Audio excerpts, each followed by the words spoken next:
I was the man of my dreams, deeply in love, finally becoming the married couple I'd always envisioned. Our wedding ceremony, a culmination of my fondest dreams, was adorned with blessings from many. I imagined my parents in heaven rejoicing, but little did I know, tragedy lurked ahead.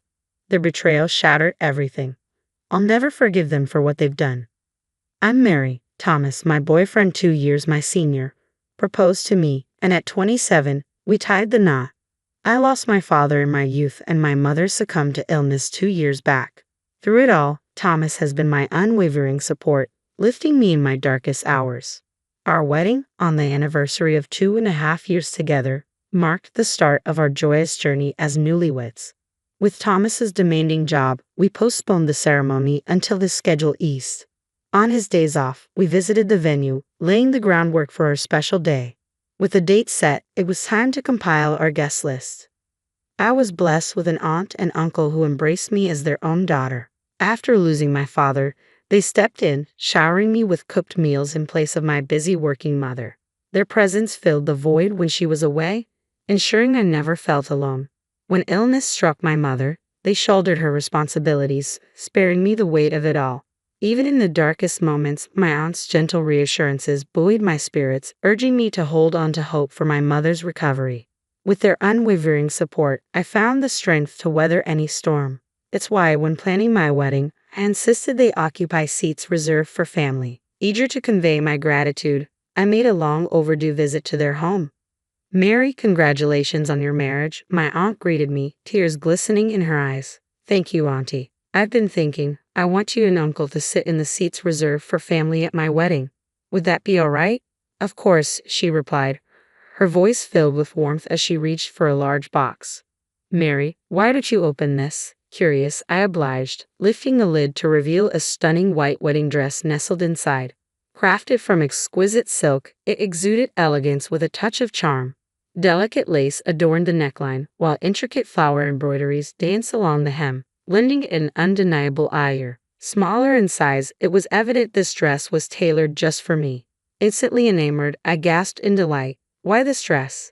I inquired. "Well, your mother, my sister, she made it," my aunt explained softly. "What? Mom made this?" I exclaimed, disbelief coloring my voice. "Yes. Despite her illness, she poured her heart into every stitch, envisioning this day for you. She asked me to give it to you if ever you married. This dress embodies all the love she held in her final days. Mary, you must wear it at your wedding. It would mean the world to her," my aunt said, her eyes shimmering with tears and affectionate pride. Touched by her gesture, tears welled up in my eyes. "Thank you, Auntie. Holding on to this means everything to me. I'll cherish it, I promise," clutching my mother's handcrafted wedding dress tightly, my heart brimming with happiness. Upon returning home, I reverently hung the dress on my bedroom wall, its presence a comforting reminder of my mother's love. Determined to honor her at my wedding, I envisioned the day with renewed determination. But fate had other plans. Disaster struck one evening when I returned home from work to find the dress missing from its rightful place on my wall. Shocked and bewildered, I frantically searched the room, my heart sinking as reality set in. "How could this happen? It was right here," I whispered, the weight of loss settling heavily upon me. In a panic, I reached for my phone to dial the police. Just then, my husband walked through the door. "Mary, what's wrong?" he asked, concern etched on his face as he hurried to my side. "My dress, it's gone. I had it right here," I sobbed, gesturing to the empty space on the wall. "I think someone took it." My distress seemed to startle my husband, and his response caught me off guard. "Oh, is that all?" he remarked casually, prompting me to question him further. "What do you mean, Thomas? Do you know something?" I asked, my voice trembling with uncertainty. His revelation left me stunned. "Well, yes. My sister mentioned she needed a dress for her upcoming wedding and wanted to borrow yours," he confessed. "What?" I gasped incredulously, realizing he had lent my precious wedding dress without consulting me. It dawned on me then that she'd used the spare key from our mailbox to retrieve it. He handed my dress over to his sister without consulting me. I was beyond disbelief, my anger boiling over as I confronted him. "How could you do this?" I demanded, my voice trembling with fury. His nonchalant response only fueled my frustration. "Our wedding is still months away, so what's the harm?" he reasoned, as if it were inconsequential. And my sister was ecstatic. She's tight on funds and saw it as a saving grace. Saving grace? I never authorized any of this. I shot back, seething at his lack of consideration. That dress was a labor of love from my mother, made specifically for me. Did you forget, Thomas? It's tailored to perfection. How could you lend it out without my consent? His attempt to pacify me only infuriated me further. Relax, it's not like it's a one-time use item. You'll still get to wear it. So what's the problem? He insisted. The problem? It's crystal clear. Why should your sister wear my dress before I do? It's just plain wrong, no matter how you spin it. Despite my efforts to convey my frustration, my husband remained obstinate, refusing to apologize or acknowledge his error. His dismissive attitude only fueled my anger further. Mary, you're overreacting. You need to stop acting like a spoiled child, he retorted, his words a stinging rebuke. Spoiled? How can you say that? This dress holds sentimental value. It was made by my mother for me. It's nonsensical for your sister to wear it before me, I countered, exasperated by his callousness. His indifference pushed me to my breaking point. I'm going to your parents' house tomorrow to retrieve the dress, I declared firmly. Tomorrow? But that's when my sister's fiancé and his parents are visiting, he interjected. Your parents' house, and you think I should just sit back and let them decide? I snapped, incredulous. Let me be clear. Regardless of anyone's opinion, I refuse to allow your sister to wear that dress. The following day, I took a break from work to confront my sister-in-law. Upon reaching my in-laws' home, the lively chatter from within greeted me as I approached the open front door. Stealthily entering, I overheard unfamiliar voices engaged in conversation. You made this dress yourself? That's incredible, Cynthia. A man's voice praised, referring to my sister-in-law. Cynthia, basking in the admiration, modestly deflected the compliment. Oh, it was nothing, she downplayed, proudly showcasing my mother's meticulously crafted wedding dress to her fiancé and his parents. A surge of emotions welled up within me as I listened, my heart heavy with indignation. Claim of creating her dream dress struck a nerve. That dress was a symbol of my mother's love, crafted expressly for me. Without realizing it, I found myself drawn towards them, propelled by a mix of anger and hurt. Storming through the entrance, I snatched the wedding dress from my sister-in-law's grasp and declared, "This belongs to me," in front of the astonished onlookers. All eyes turned towards me, except for my sister-in-law, who paled at my assertiveness. Cynthia, is this true? Her fiancé questioned, prompting her to offer a feeble defense. No, it's not what you think. I really did make it myself. Realizing the futile nature of the conversation, I turned my attention back to Cynthia. Why don't you try it on then? My mother tailored it to fit me perfectly. It won't suit you. It was evident that the dress, designed for my petite stature, wouldn't flatter her taller, more athletic frame. What's going on? My husband's voice cut through the tension, finally making an appearance. My sister must have called him, he fumed, his face flushed with anger. Mary, what on earth are you doing? Are you trying to sabotage my sister's wedding? Sabotage. If anything, it's my wedding that's in jeopardy, I shot back at my husband, bracing myself for another outburst. Just stop. We call off our wedding, so hand over that dress to my sister. What? Called off? I stammered in disbelief. That's correct. We called it off, he asserted firmly. My sister mentioned she's tight on funds, so we decided to gift her the $50,000 we saved for our wedding. And since we're not getting married anymore, we don't need that dress, do we? You lent out my dress without asking, canceled our wedding, and gave away the $50,000 we saved. Have you lost your mind? The realization hit me like a ton of bricks. Our marriage held little importance to him. With a heavy heart, I fell silent, feeling my love for my husband wane. Canceling the wedding was one thing, but I wanted to cherish this dress forever. And now, because of these thoughtless actions, just then, my sister-in-law's fiancé rose to his feet, his voice heavy with resignation. I guess that settles it. What? Everyone was stunned. Wait, you can't be serious. You're calling off our engagement. Why? In response to my sister-in-law's plea, her fiancé fixed her with a steely glare. Why? It's plain as day. I can't marry someone who's capable of such deceit without a second thought. It's out of the question. Even his parents mirrored his sentiments, their quiet anger evident. Well, that settles that. No more talk of marriage, my fiancé declared, ready to leave with his parents. But just as they were about to depart, My sister-in-law burst in frantic and desperate.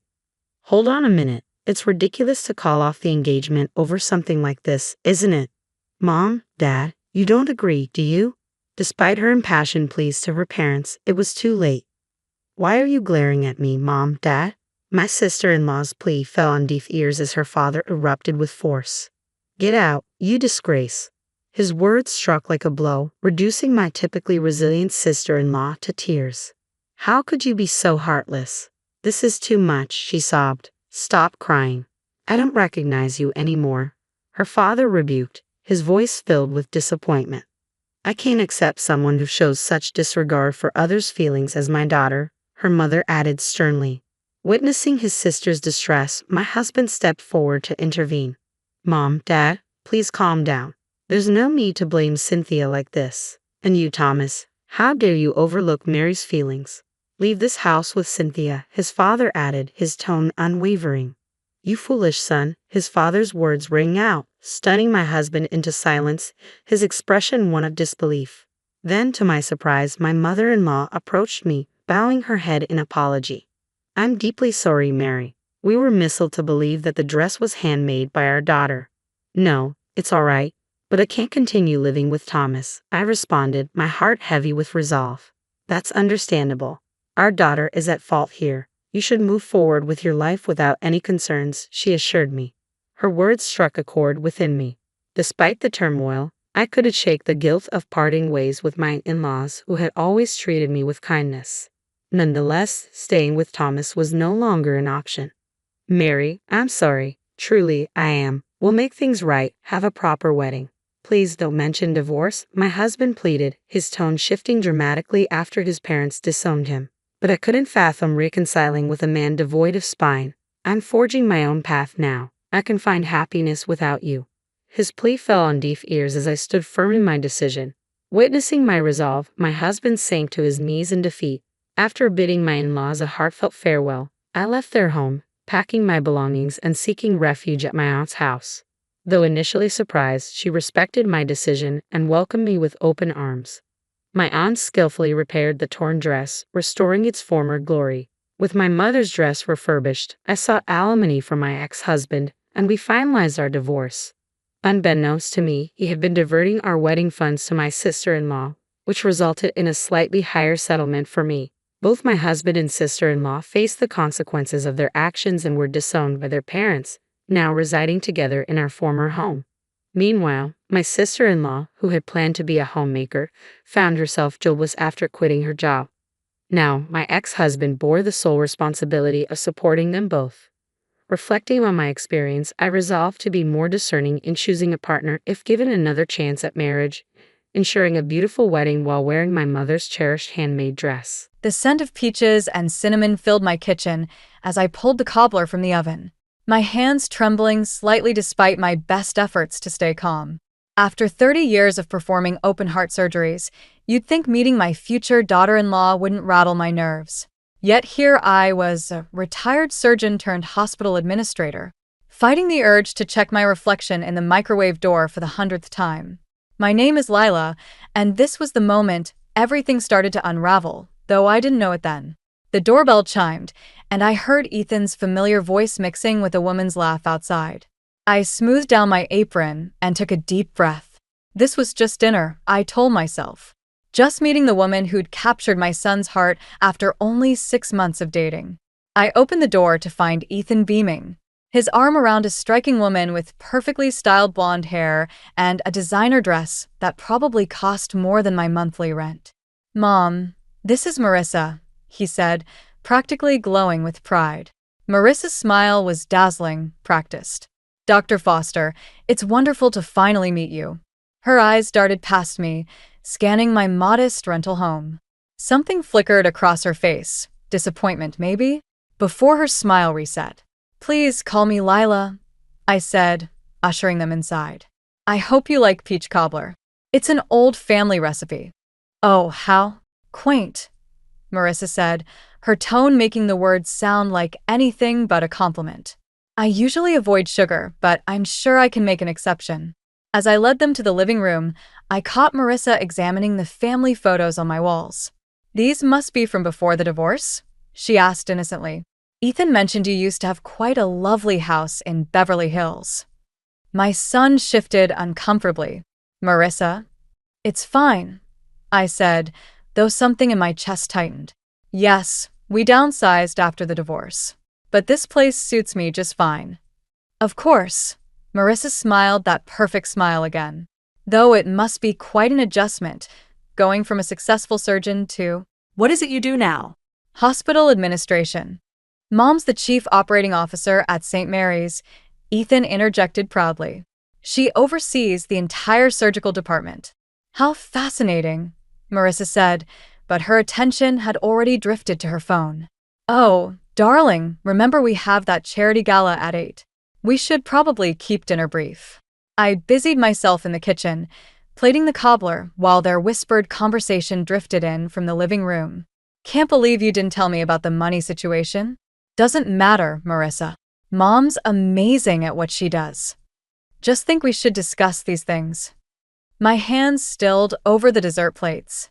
Something about Marissa's tone, the calculated way she'd asked about my past, set off warning bells I couldn't quite silence. I'd spent decades reading people's vital signs. Right now, everything about this woman screamed danger. When I returned with the cobbler, Marissa was showing Ethan something on her phone, their heads close together. I've already found the perfect venue, she was saying. It's exclusive, very modern. We'll need to book it soon if we want a spring wedding. I nearly dropped the plates. Wedding? You're engaged. Ethan looked up, guilt washing over his face. I was going to tell you tonight, Mom. We wanted you to be the first to know. Marissa held up her left hand, a massive diamond catching the light. We're thinking April. Small ceremony, very intimate. Just immediate family and our closest friends. Her eyes met mine, challenge lurking behind the sweetness. We wouldn't want anything too traditional. As I watched my son beam at this woman he barely knew, I felt something shift in my chest. Not the familiar ache of letting go, but something sharper. Something that told me this was just the beginning of a very dangerous game. And I had no choice but to play. I've spent countless hours in operating rooms, making split-second decisions that determined whether someone lived or died. But sitting in this upscale bridal boutique, watching Marissa dismiss every suggestion I made with a practiced smile, was its own kind of surgery, the slow, painful extraction of my role in my son's life. What about this one? I held up a photo of a classic wedding arch draped with my grandmother's antique lace. It's been in our family for 4 generations. Marissa barely glanced up from her phone. Oh, we're going for more of a modern aesthetic. Clean lines, minimalist design. Nothing. She paused, that smile flickering across her face.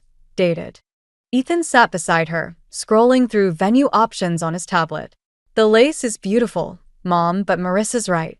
The Crystal Palace has this amazing geometric arch that would match their whole design concept. The Crystal Palace? I tried to keep my voice neutral. Isn't that the new venue that costs? Money isn't an issue. Marissa cut in smoothly. Daddy's handling everything. She turned to the wedding planner, a rail-thin woman named Victoria who looked like she subsisted entirely on espresso and judgment. Show her the tablescape concept. Victoria produced a tablet displaying stark white tables with chrome and glass centerpieces. No flowers, no warmth, no trace of the joyful family celebrations I'd always imagined for my son's wedding. We're limiting the guest list to 200, Marissa continued. Very exclusive. Just immediate family and our closest circle. 200 is immediate family? I couldn't help asking. Well, we have to invite Daddy's business associates and my sorority sisters and… What about the Hendersons? I asked. They've been like second parents to Ethan since he was 5. Marissa's perfectly manicured nails tapped against her phone screen. The guest list is actually pretty much finalized. We had to make some hard decisions to keep it curated. I watched my son's face, searching for any sign that this bothered him. But he just smiled that same besotted smile, completely under her spell. Now, about the mother-son dance, Victoria interjected, consulting her clipboard. We're thinking of skipping the traditional. Skipping it. My voice cracked slightly. I'd been practicing that dance with Ethan since he was tall enough to stand on my feet. The timeline is very tight, Marissa explained. And we want to maximize dancing time for all the guests. Besides, she added with a laugh that felt like ice water down my spine, we wouldn't want to risk any unpredictable moments. The implication hung in the air like smoke. My divorce, my downsizing, my supposed fall from grace, all carefully cataloged weaknesses she could exploit. Mom, Ethan finally looked up, concern creasing his forehead. You okay? I forced a smile, years of maintaining composure in crisis situations coming in handy. Of course, sweetheart. Whatever makes your day special. Marissa's phone buzzed.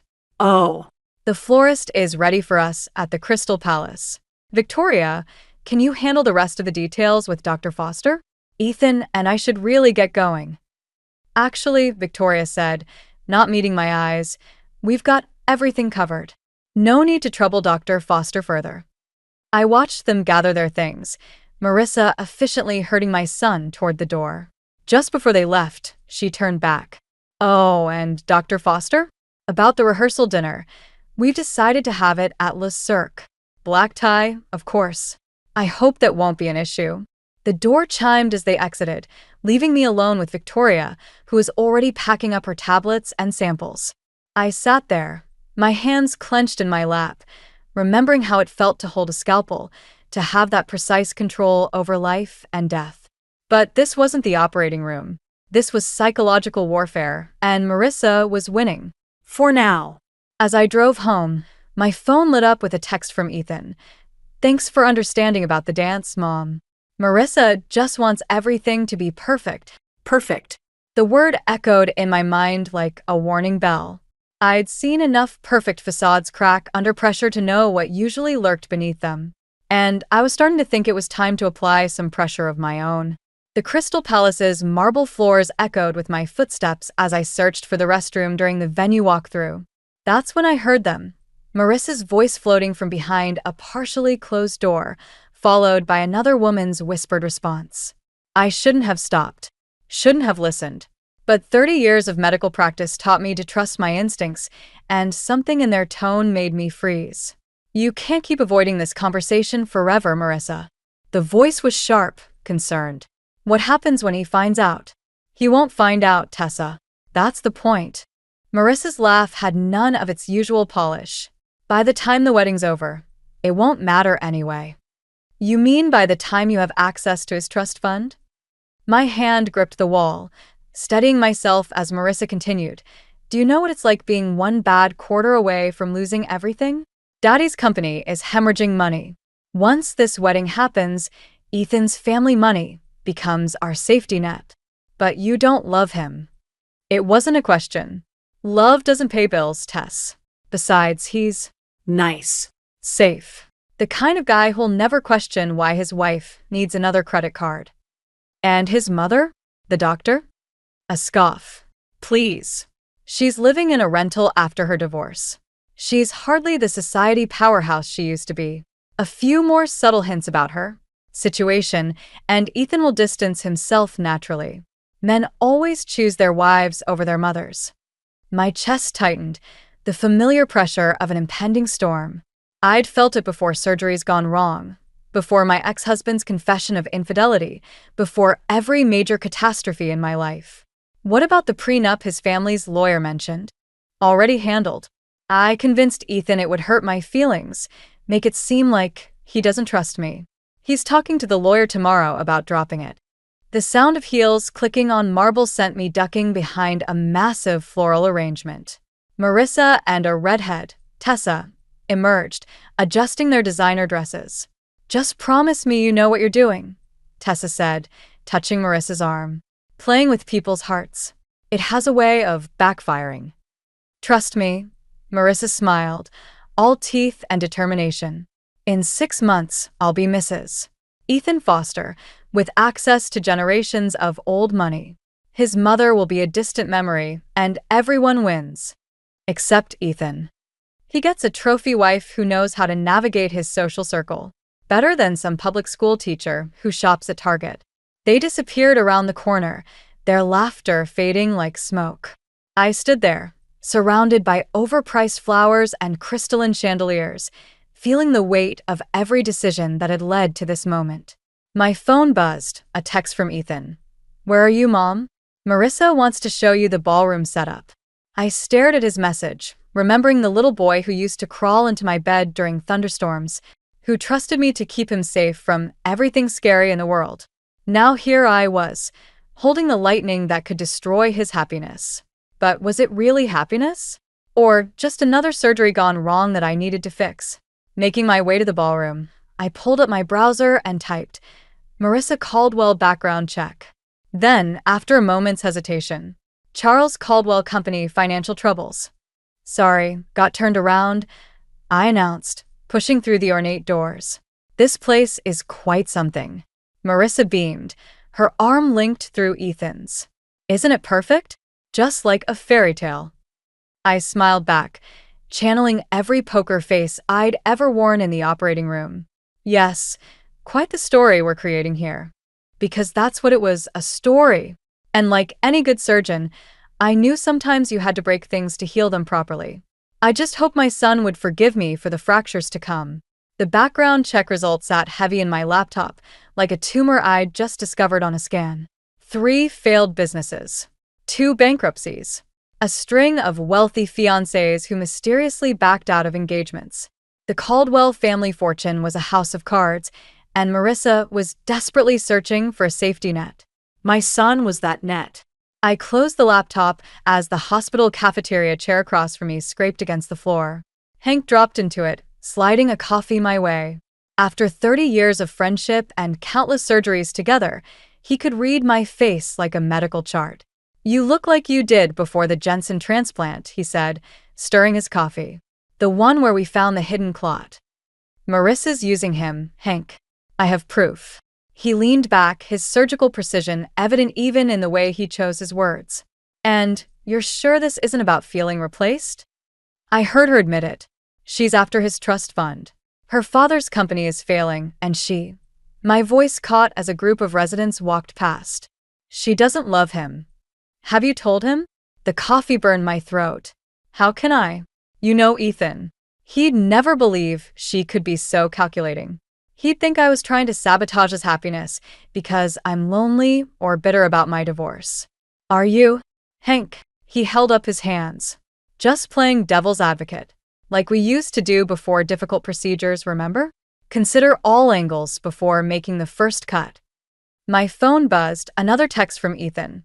"Hey Mom, Marissa suggested we move the rehearsal dinner to the yacht club. Hope that works for you." The yacht club, where membership cost more than my annual salary. Where I'd once been a member, before the divorce stripped away the veneer of wealth that Marissa so desperately craved.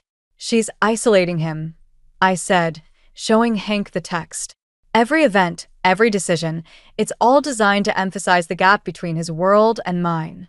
Between who I used to be and who I am now." "And who are you now, Lila?" The question hit like a defibrillator shock. "I'm his mother. I'm supposed to protect him." "From what?" "Making his own mistakes. From being used." Several heads turned our way, and I lowered my voice. "You didn't hear her, Hank. The way she talked about him, like he was just a convenient ATM with a pulse." Hank's expression softened. "Remember Tommy Chin? The patient who refused to believe his heart was failing until he collapsed in his daughter's wedding. What's your point? Sometimes people have to hit rock bottom before they'll see the truth, even when that truth is killing them." My pager buzzed. A board meeting in 10 minutes. As I gathered my things, Hank caught my arm. "Whatever you're planning, be careful. Sometimes trying to prevent a crash causes one instead." I thought about his words all through the meeting, barely registering the budget discussions and staffing reports. My phone lit up with another message, this time from an unknown number. "Dr. Foster? This is Tessa Green. We need to talk about Marissa. Can we meet?" My heart raced. Marissa's friend from the Crystal Palace, the one who'd questioned her motives. This could be the evidence I needed, the smoking gun that would open Ethan's eyes. Or it could be a trap. I stared at the message until the screen went dark, reflecting my tired face. In surgery, there was always a clear protocol, a right way to proceed. But this was like operating blindfolded, never knowing if the next cut would save the patient or sever an artery. Dr. Foster? My assistant poked her head in. Your son's here to see you. I quickly closed the message. Send him in. Ethan appeared, beaming. Mom, great news. Marissa's father is insisting on paying for your yacht club membership as a wedding gift. Isn't that amazing? I forced a smile, feeling the weight of everything I knew pressing against my chest like a time bomb. Amazing, I echoed, watching my son's happy face and wondering how much damage the truth would do. My fingers hovered over my phone, over Tessa's message, as I made the hardest decision of my life. Sometimes, to save a heart, you have to break it first. I shouldn't have come to Ethan's birthday party. The invitation never arrived, probably lost in the mail, Marissa had said sweetly when I called to ask about it. But mothers don't need invitations to their children's birthdays. At least they didn't used to. The Caldwell mansion loomed before me, every window blazing with light, music and laughter spilling onto the manicured lawn. I clutched the small wrapped package, a vintage watch that had belonged to Ethan's grandfather, and forced myself up the steps. A server opened the door, his expression shifting from professional welcome to uncertainty when I gave my name. I'm sorry, you're not on the list, but let me check with. Mom? Ethan appeared behind him, champagne in hand, his face a mix of surprise and something else. Embarrassment? What are you doing here? Happy birthday, sweetheart. I held out the package like a peace offering. I thought since we couldn't do our usual dinner. Right, yeah, of course. He glanced over his shoulder, then quickly ushered me inside. Marissa just organized this last-minute thing. The foyer opened into a sea of designer dresses and tailored suits. Young professionals with perfect hair and practiced laughs, all holding crystal flutes of champagne. No one I recognized. No one from our old life. Our real life. Dr. Foster. Marissa's voice cut through the crowd. She glided over, elegant in a black dress that probably cost more than my monthly rent. What a surprise. We thought you'd be too busy with hospital work to join us. I'd never miss my son's birthday. Of course not. Her smile didn't reach her eyes. Ethan, darling, your father's business partner wants to discuss the trust fund arrangements. Mom, will you be okay for a minute? Ethan asked, already being pulled away. I nodded, watching him disappear into the crowd. A server offered me champagne, and I took it, needing something to do with my hands. I can't believe she showed up. The whispered voice came from behind a massive floral arrangement. I recognized it as Tessa's. Sure, not so loud, Marissa replied. This is actually perfect. When she sees how well Ethan fits into our world, maybe she'll finally get the hint and back off. You really think she'll just disappear? She won't have a choice. Once we're married, all those cute little family traditions will have to go. No more Sunday dinners, no more holiday cooking sessions. Ethan needs to focus on networking, not playing house with mommy. And the trust fund discussion? Already handled. The papers are being drawn up to add me as a co-trustee. Just in case anything happens to Ethan, you know? My champagne glass trembled. I set it down before it could shatter. Dr. Foster? A young woman touched my arm, dark-haired, wearing a simple blue dress that stood out among the designer labels. I'm Zoe. I work with Ethan at the foundation. He talks about you all the time. Does he?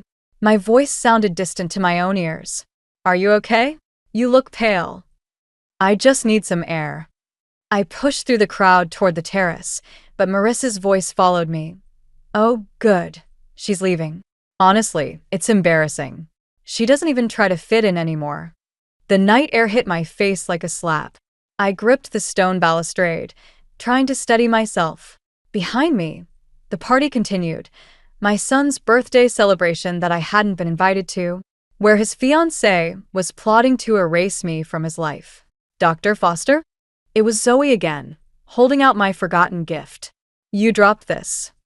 I stared at the carefully wrapped package, remembering how Ethan's eyes used to light up at presents, how he'd saved the paper, how he'd hug me so tight I could feel his heartbeat. Would you give this to him? I asked. Tell him. Tell him I had an emergency at the hospital. Are you sure? He'd want you to stay. Would he? I looked back through the windows at my son, laughing with Marissa's friends, fitting perfectly into her world. I'm not so sure anymore. I drove home in silence, my surgeon's hand steady on the wheel even as my world spun out of control. I had a decision to make. Let Marissa win, watch my son disappear into her carefully constructed fantasy, or fight back, knowing I might lose him anyway. My phone lit up with Tessa's message again. We need to talk about Marissa. This time, I replied. When and where? The knock on my door came at exactly 9 a.m., precise as a scalpel cut. I'd been expecting it since my meeting with Tessa yesterday, where she'd revealed the full extent of Marissa's plans, the trust fund manipulation, the prenup sabotage, the carefully orchestrated isolation of my son. I opened the door to find Marissa, immaculate in a cream-colored suit, holding a leather briefcase that probably cost more than my car. Dr. Foster, she said, stepping past me without waiting for an invitation. We need to discuss the wedding. Or, more specifically, your role in it. My phone sat on the coffee table, its voice recorder already running. A trick I'd learned from years of medical liability concerns: always document the important conversations. Would you like some coffee? I asked, playing for time. Let's not pretend this is a social call. She opened her briefcase, removing a thick envelope. I have a proposition that will benefit everyone. Everyone meaning you? Her smile tightened. Inside this envelope is a cashier's check for $500,000. It's yours, in exchange for missing the wedding. Take a trip, visit friends, I don't care. Just be anywhere but there. The envelope landed on my coffee table with a soft thud. You're trying to buy me off? I'm trying to spare everyone the embarrassment of your situation. She gestured vaguely at my modest living room. Ethan's moving up in the world. He doesn't need constant reminders of where he came from. Where he came from? My voice shook. I raised him alone after his father left. I worked 80-hour weeks to put him through college. Yes, you are a wonderful mother. She waved dismissively. But it's time to let go. Let him evolve beyond Sunday dinners and hometown nostalgia. Into what? Your puppet. Her eyes hardened. Into someone worthy of his trust fund. Someone who understands that success requires cutting dead weight. Is that what I am? Dead weight. You're a liability. She leaned forward, dropping the polite facade. Do you think my friends want to socialize with someone who lives in a rental? Who works in administration after failing as a surgeon? I didn't fail. You lost everything in the divorce. Your house, your status, your place in society. And now you're trying to drag Ethan down with you. My hands clenched. You don't know anything about my son. I know he's too nice to tell you the truth. That your constant presence, your little family traditions, they're holding him back. This check. She tapped the envelope. Consider it severance pay. Get out. Think carefully, Dr. Foster. Fight me on this, and I'll make sure Ethan sees you for what you really are: a bitter, jealous woman who can't accept that her son has outgrown her. You're threatening me? I'm offering you a dignified exit. Take it, or I'll make sure every society page in town knows about your fall from grace. How you lost your surgical career after that patient died. That's a lie. Truth is irrelevant. Perception is everything. She stood, smoothing her perfect suit. You have 24 hours to decide. After that, the offer expires and I stop playing nice. She walked to the door, then paused. Oh, and that lovely girl from the party? Zoe? I've already arranged her transfer to another department. Can't have any sympathetic allies around. The door closed behind her with a soft click. I sat there, staring at the envelope, feeling the walls close in. Everything I'd gathered, the background checks, Tessa's revelations, the recorded conversations, suddenly felt meaningless against Marissa's ruthless determination. My phone buzzed. A text from Ethan. Mom, Marissa told me about your conversation. Why are you making this so difficult? Maybe some distance would be good for everyone. The words blurred as tears filled my eyes. She'd beaten me to him, twisted the narrative before I could even fight back. Just like she'd planned. I picked up the envelope, feeling its weight, the price tag for my son's future. Inside was enough money to start over somewhere else, to avoid watching Marissa systematically erase me from Ethan's life. My phone buzzed again. This time from Zoe. Dr. Foster, I'm being transferred next week. But before I go, there's something you need to know about Marissa's past. Something not in any background check. I stared at the message, then at the envelope, then at the still-running voice recorder that had captured every word of Marissa's threats. Sometimes, the only way to save a patient is to let them flatline first. The rehearsal dinner at Le Cirque sparkled with crystal and pretense. I sat at my assigned table, far from Ethan, naturally, watching Marissa work the room like a conductor leading her orchestra of lies. My phone felt heavy in my clutch, loaded with everything. The recorded bribe, Tessa's revelations, and most importantly, what Zoe had discovered about Marissa's past. 2 previous engagements, 2 other trust funds, 2 families who'd narrowly escaped her web. Marissa clinked her glass, rising for yet another toast. I'd like to thank everyone for being here tonight, especially those who truly support our vision for the future.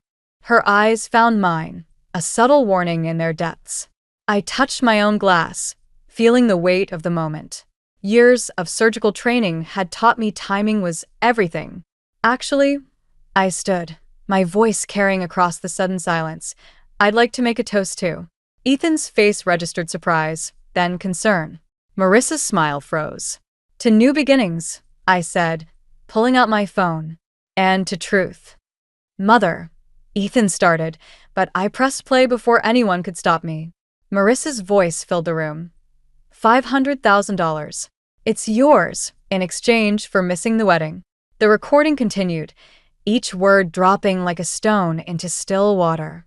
Her threats, her contempt, her calculated manipulation of my son, all laid bare before her carefully curated audience. Turn that off, Marissa commanded, but her voice shook. Why? Isn't this what you wanted? Everyone knowing the truth about our situation. Ethan stood, his face pale. Mom, what is this? Ask your fiancée about her other engagements, I said quietly. Ask her about the Hamilton family in Boston, or the Pierces in Chicago. Ask her why they called off their weddings just weeks before she could access their trust funds. You're lying, Marissa snapped, but her perfect facade was cracking. Zoe found them before you had her transferred. They're here tonight, actually. I gestured to a couple near the back, the surprise guests I'd arranged through Hank's connections. Would you like to hear their stories? The room erupted in whispers. Marissa's father stood, swaying slightly. Is this true? The company money, Daddy don't, is gone, I finished. Just like it was going to be after you gained control of Ethan's trust fund. Ethan, Marissa turned to my son, reaching for him. Baby, she's trying to manipulate you. She's jealous, bitter. Stop. Ethan's voice cut through the chaos. He was staring at his phone, where Tessa, bless her guilty conscience, had just sent him screenshots of text messages revealing Marissa's entire plan. I can explain, Marissa started, but Ethan stepped back. The prenup you said would hurt your feelings? The one you convinced me to drop? Was that part of the plan too? The silence was deafening. You never loved me, did you? His voice cracked, and my heart broke for him. Marissa's composure finally shattered. Love doesn't pay bills. You don't understand what it's like to lose everything, to become nothing. Like I did. I interrupted softly. When I chose to leave my surgical career to raise my son alone. When I downsized to put him through college. That kind of nothing. The Hamilton couple stood up. She did the same thing to our son, Mrs. Hamilton announced. Right down to the prenup manipulation. Chaos erupted. Guests began leaving, phones recording everything. Marissa's father demanded answers about company funds. And through it all, my son stood frozen, his world unraveling thread by carefully constructed thread. The wedding's off, he finally said, his voice carrying over the commotion. It's over, Marissa. She turned to me, mascara tracking down her perfect face. You've ruined everything. No, I replied, thinking of all the patience I'd saved over the years. I just prevented another catastrophic failure. As security escorted a screaming Marissa out, I caught sight of Zoe quietly supporting Ethan near the exit. Their eyes met briefly, and in that moment, I saw something real, a genuine connection untainted by manipulation or greed. Sometimes healing requires cutting away the disease to save the heart. And my son's heart, though wounded, would heal stronger than before. 6 months after the rehearsal dinner that never became a wedding, I found myself back in my kitchen, making Sunday dinner. The familiar rhythm of chopping vegetables and measuring spices felt like coming home after a long surgery. Comfortable, right?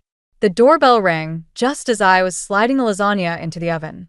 Through the window, I could see Ethan's car in the driveway, and beside it, Zoe's modest sedan. They'd been spending more time together since the aftermath, first as friends, then as something more. "Mom," Ethan called out, using his key for the first time since the Marissa debacle. "We brought wine. And, something else you should see." They entered the kitchen, Zoe carrying a bottle of my favorite red, Ethan holding what looked like a letter. My heart skipped. I recognized the expensive stationery. "Marissa sent this to my office," he said quietly. "Asked me to make sure you read it." I wiped my hands on my apron, taking the envelope. "Have you?" He shook his head. "It's addressed to you. Besides, I've had enough Marissa revelations for one lifetime." Zoe touched his arm gently, and the simple gesture contained more genuine affection than all of Marissa's calculated displays ever had. "We'll open the wine," she said, leading him to the living room. I unfolded the letter, noting the slight tremor in the usually perfect handwriting. Dr. Foster. Daddy lost everything. The company, the house, our reputation. Turns out I learned my skills at manipulation from the master. He'd been running a Ponzi scheme for years. Everything I thought I was protecting never really existed. I'm writing this from a studio apartment in Phoenix, working as a junior account manager. Real work for the first time in my life. It's humbling. I won't ask for forgiveness. What I did to Ethan, to you, to those other families, it's unforgivable. But I want you to know that you were right. About everything. About what really matters. I saw a mother and daughter having coffee next door yesterday. They were laughing over some shared joke, and I realized I've never had that. Never valued it. I was so busy chasing status that I missed the real wealth right in front of me. Thank you for stopping me before I destroyed another life. Including my own. Marissa. P.S. I heard about Ethan and Zoe. She's what I pretended to be. He deserves that kind of real. I folded the letter, feeling an unexpected wave of, not forgiveness exactly, but understanding. How many times had I seen desperate people make terrible choices in my operating room? "Mom," Ethan appeared in the doorway. "You okay?" "Better than okay." I smiled, tucking the letter away. "How about we eat in the dining room today? I think it's time to bring out Grandma's old china." Later, as we sat around my modest dining table, Ethan laughing at one of Zoe's hospital stories, Hank dropping by with his famous garlic bread, wine flowing freely, I realized something profound. Marissa had been right about one thing. Perception isn't reality. But she'd been looking through the wrong end of the telescope. Real wealth wasn't in trust funds or social status. It was here, in Sunday dinners and genuine laughter, in the messy, imperfect connections that no amount of money could buy. "I've been thinking," I said during a lull in conversation, "about taking that trip to Italy I always talked about. Maybe in the spring." "Really?" Ethan's eyes lit up. "What brought this on?" I looked around my small dining room, at the faces of people who loved me for who I was, not what I represented.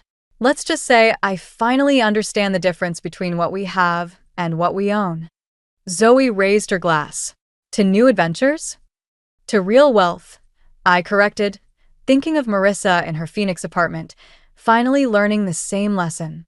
As we clinked glasses, I caught sight of my reflection in the window, not a fallen society doctor, not a bitter divorcee, but simply a woman who'd chosen truth over pretense, love over status, and found herself richer for it. Sometimes the best revenge isn't destruction, but reconstruction. building something genuine from the ashes of what was fake. And sometimes, healing comes in unexpected ways, for unexpected people. Families are supposed to protect you. That's what everyone says, what all the movies show, what teachers preach in school. But sometimes they're the ones who gut you while wearing a smile. I stood frozen in the hallway, my hand clutching the empty glass I'd meant to fill with water.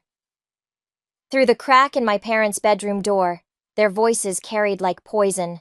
"We can't keep doing this, Beth. The girl needs structure, discipline.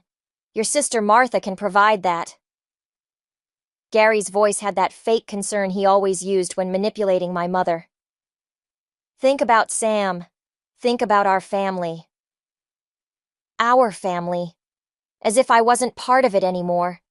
As if my half-brother's existence had somehow erased 16 years of being my mother's daughter. "But she's my child." Mom's voice cracked. Weak. Always so weak when it came to Gary. "And she'll still be your child, just somewhere else, where she can get the help she needs." I'm Nina, and this is the moment I learned what betrayal truly feels like. It's not a knife in the back.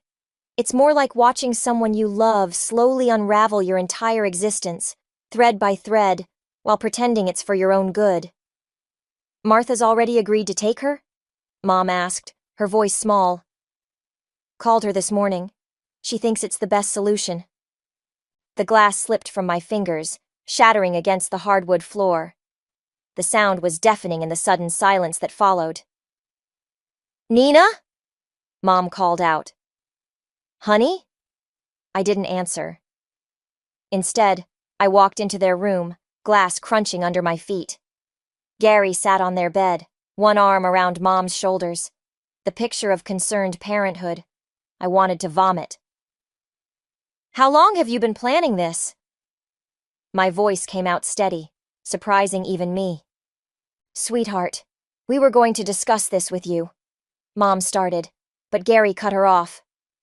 "Nina, your behavior lately has been concerning. The attitude, the declining grades." "My grades dropped because you made us move 3 times in 2 years," I said, my hands clenching into fists. "Because every time I start to make friends, we have to leave for another amazing opportunity that somehow never works out." "That's exactly the kind of disrespect we're talking about," Gary said, standing up. "Your mother and I. You're not my father." The words came out like ice. "You're just the man who convinced my mother that her firstborn is disposable." Mom started crying then. Of course she did. She always cried when things got hard, when she had to make actual decisions. "Nina, please try to understand." "I understand perfectly." I looked at them both, memorizing their faces, their expressions. The way Gary's jaw clenched, the way Mom couldn't meet my eyes. "You're choosing him, again. You're choosing Sam, again. And you're throwing me away because it's easier than standing up to your husband." "That's enough!" Gary stepped toward me, but I held my ground. "When?" I asked, looking directly at my mother. "When are you shipping me off to Aunt Martha's?" The silence stretched for several seconds before Mom whispered, "Next weekend." I nodded slowly, feeling something harden inside me. Perfect. That gives me time to pack. I turned to leave, then paused in the doorway. "And Mom? Remember this moment. Remember exactly how it feels to choose a man over your daughter. Because someday when you're old and alone, and you're wondering why I never call, why I never visit, this is why." I walked away to the sound of her sobs, stepping carefully over the broken glass. In my room, I sat on my bed and opened my laptop. No more tears, no more weakness. They wanted to send me away? Fine. But they'd regret it. I opened a new document and began to type, "Day 1 of Operation Karma." Because if there's one thing I'd learned from Gary, it's that revenge is best served with a smile. Aunt Martha's house smelled like disinfectant and disappointment. She stood in the doorway, arms crossed, watching as I dragged my suitcase across her pristine hardwood floors. The house was exactly as I remembered from childhood visits, a museum where nothing was meant to be touched. "Your room is upstairs, first door on the right," she said, her voice clipped. "I've posted the house rules on the wall. I expect them to be followed without exception." I nodded, not trusting myself to speak. The stairs creaked under my feet, each step echoing in the hollow silence. Behind me, I heard Martha on the phone, her voice dropping to a whisper. "Yes, Beth, she's here. No, she hasn't said much." "Well, what did you expect?" The room was exactly what I'd anticipated. Beige walls, a narrow bed with hospital corners, and a desk that looked like it had never seen actual use. A printed list of rules was taped to the wall, typed in bold letters. No phone after 9 p.m. No visitors. No food upstairs. No music without headphones. The list went on. I unpacked methodically, hanging each item in the closet according to color, just like Martha would want. Each careful movement was a small act of defiance. I'd play their game, but on my terms. My laptop, hidden beneath layers of clothes, held the beginnings of my plan. "Nina." Martha appeared in the doorway. "Dinner's at 6 sharp. We need to discuss your schedule." The kitchen table felt like an interrogation room. Martha sat across from me, a legal pad between us, her reading glasses perched on her nose. "Your mother tells me your grades have slipped." I pushed the peas around my plate. "Funny how moving 3 times in 2 years can do that." "Excuses won't help you here." She made a note on her pad. "I've enrolled you in the local high school. You'll start Monday. I've also arranged for you to volunteer at the library after school. Structure is important." "Did Gary suggest that too?" Martha's pen stopped moving. "Your stepfather is concerned about your future." "My stepfather is concerned about having me out of his house." I met her gaze. "And you're helping him because sometimes family needs to make hard decisions." She removed her glasses. "Your mother is overwhelmed." "My mother is weak," I cut in, surprised by the venom in my voice. "And you're enabling her." Martha's face hardened. "Go to your room. We're done here." Upstairs, I opened my laptop and added to my document. Day 7, Aunt Martha's house. Prison without bars. She thinks she's helping, but she's just another puppet in Gary's show. Note to self, research Martha's past. Everyone has secrets. Even perfect aunts who never married, never had kids, never lived. A notification popped up. A text from Mom. "Hope you're settling in. Love you." I clicked delete without responding. Instead, I opened a new browser window and started searching. Martha Wilson, age 50. Former accountant. Current board member of the local library. No social media presence except LinkedIn. But everyone left traces, and I had nothing but time. A soft knock interrupted my research. Martha stood in the doorway, holding a mug. "Tea," she said, placing it on my desk. "Your mother used to drink this when she was upset." For a moment, something almost like kindness crossed her face. Then she noticed my laptop screen. "What are you doing?" I switched tabs smoothly. "School research, getting ahead." She nodded, but her eyes narrowed slightly. "Remember, internet off at 9. After she left, I sipped the tea. Chamomile, like Mom used to make. But Mom's tea hadn't come with conditions and rules. Mom's tea hadn't been a poor substitute for actual comfort. I opened my document again. Note: Martha's moment of weakness with the tea. Interesting. She's trying to parent me but doesn't know how. Could be useful. Everyone has a pressure point. Even aunts who think they're saving you. The house creaked and settled around me, and somewhere downstairs, Martha moved through her nightly routine. I had 6 months until I turned 17. 6 months to understand this house, its rhythms, its secrets. 6 months to turn Martha's rigid rules and Gary's perfect plan into weapons they never saw coming. I smiled at my reflection in the dark window. Sometimes the best revenge starts with playing exactly the role they expect you to play. 2 weeks into my exile, I discovered Martha's secret. It wasn't in her meticulously organized files or her color-coded calendar. It was in her voice, late at night, when she thought I was asleep. "I can't keep doing this alone, Sarah." Martha's words drifted up through the heating vent. The girl. She reminds me so much of Beth at that age, before everything fell apart. I pressed my ear closer to the floor, barely breathing. "No, I haven't told her about James. How could I? She already looks at me like I'm the enemy." A pause. Sometimes I see him in her eyes. That same defiance. That same hurt. James. The name hit me like a punch. I scrambled to my laptop, fingers flying across the keyboard. James Wilson. Martha's maiden name before she became Martha Reynolds. A marriage license from 25 years ago. A death notice from 23 years ago. Car accident. Drunk driver. My perfect controlling aunt had been married. Had lost someone. Had chosen to live alone in this shrine to order and rules. The next morning, Martha was reviewing my homework at the kitchen table when my phone buzzed. Mom's face appeared on the screen. I let it ring. "You should answer it," Martha said, not looking up from my algebra. Like she answered when I called last week?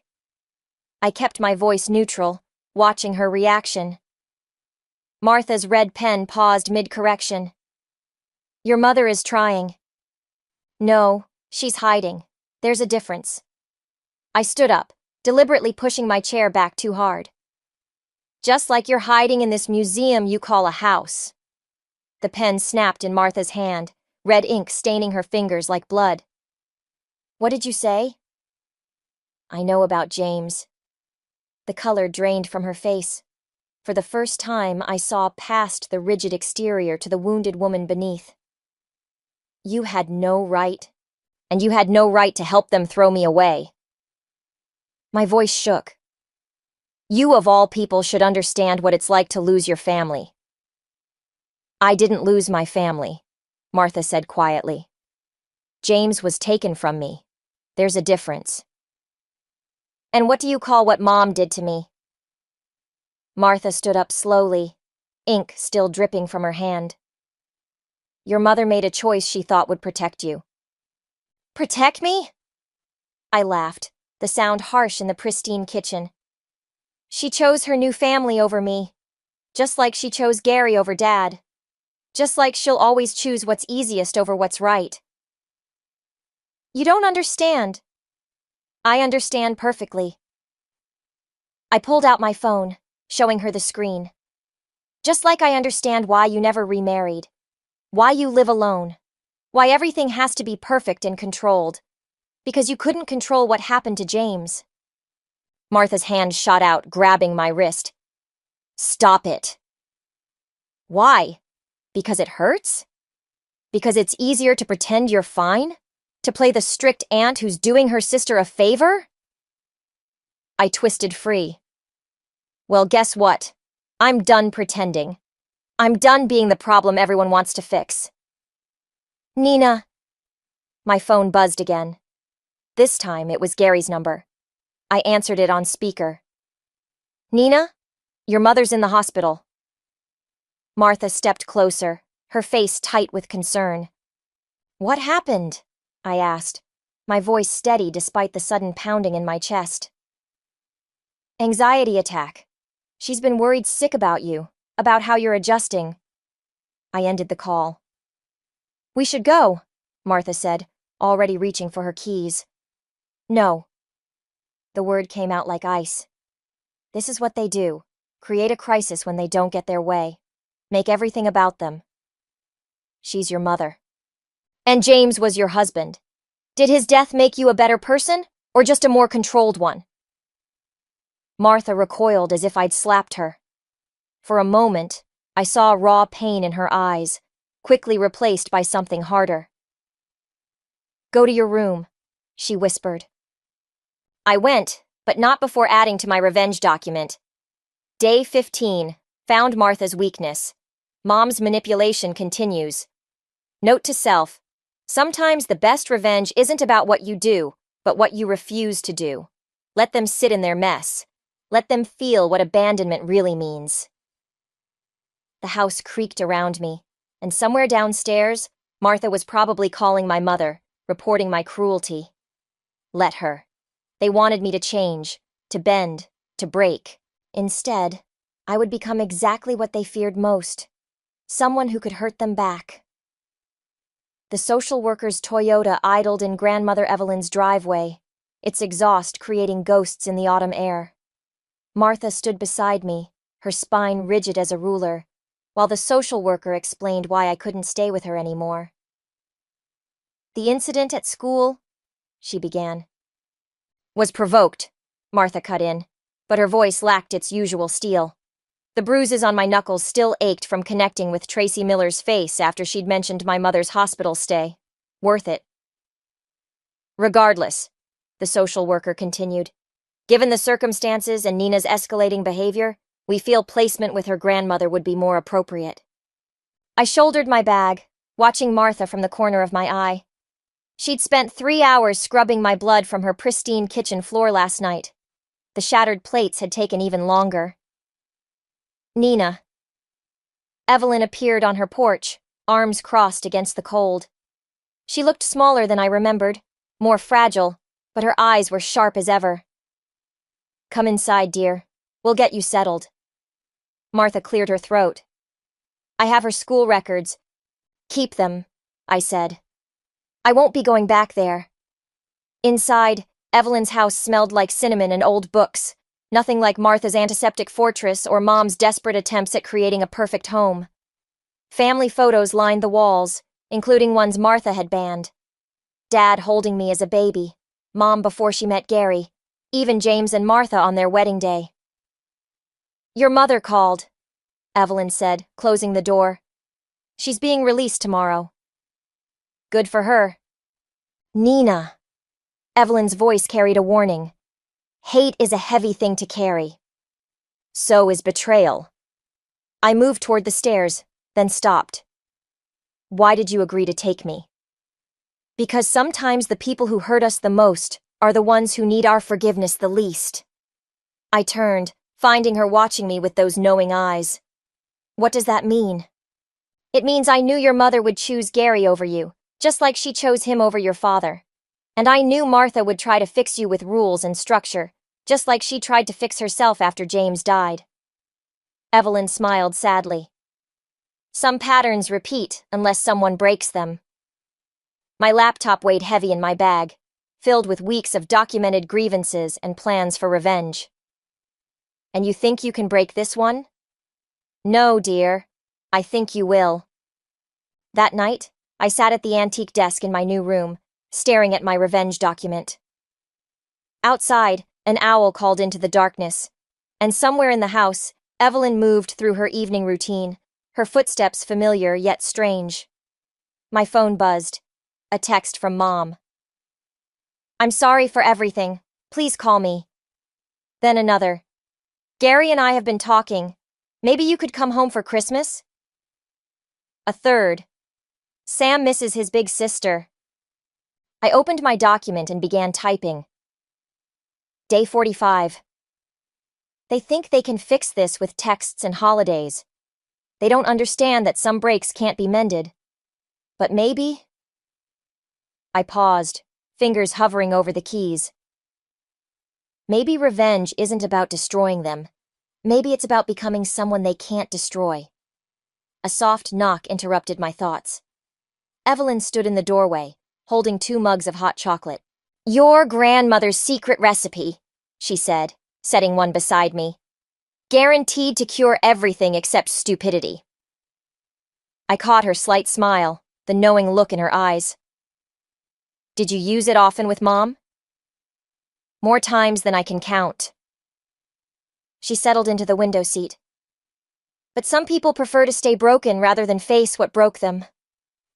I closed my laptop slowly. "And what about me? That's the question, isn't it?" She sipped her chocolate. "The answer depends on whether you want your story to be about what they did to you, or what you did despite them." The owl called again, closer this time.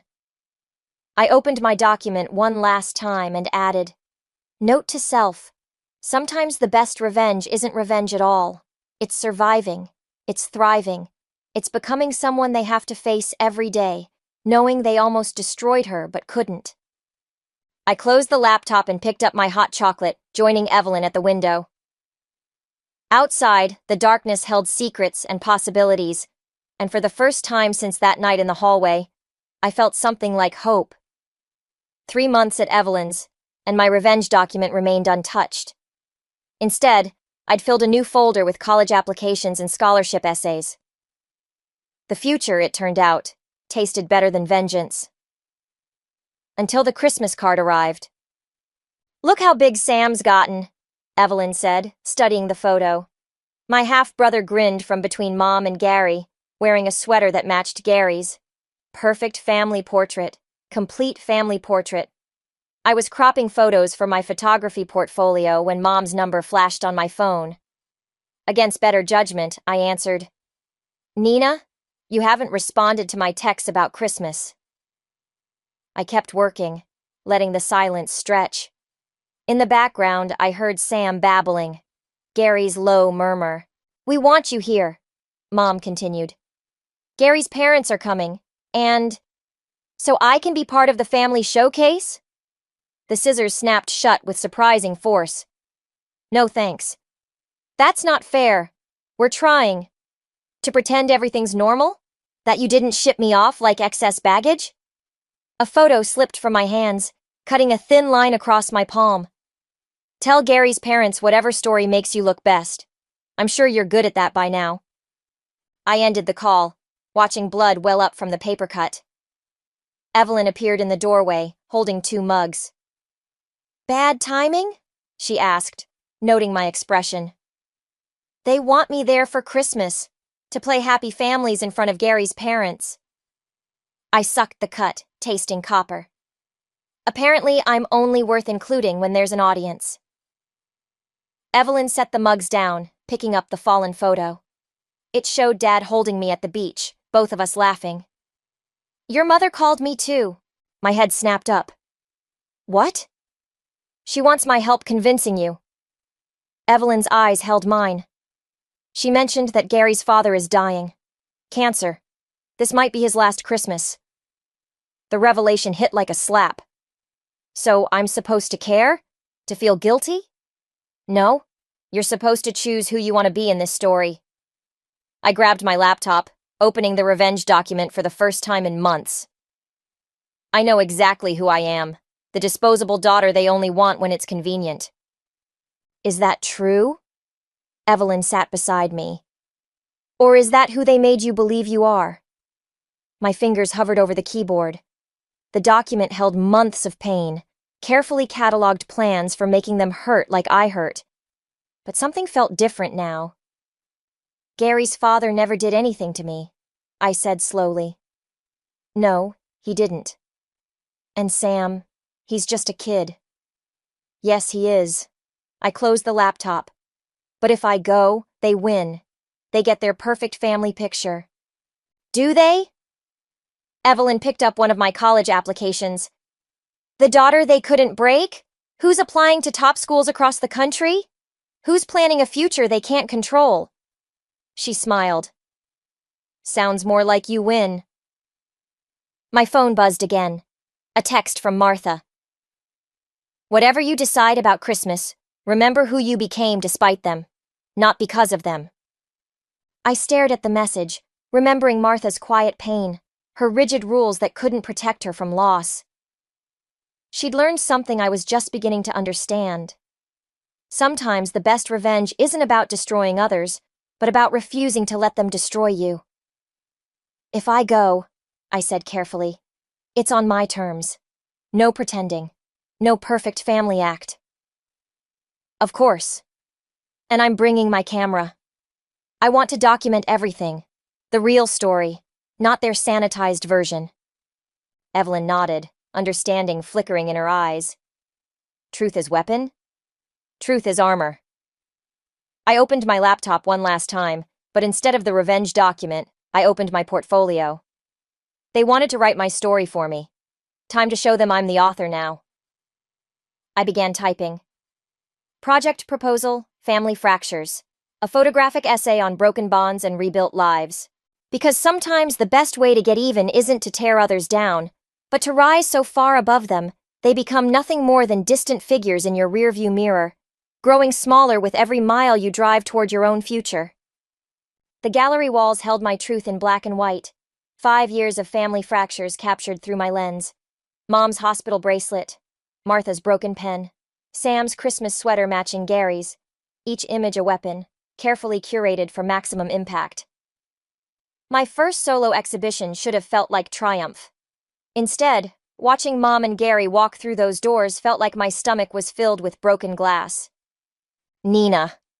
Mom's voice wavered. She looked older, worn. Gary stood behind her, his usual confidence cracked around the edges.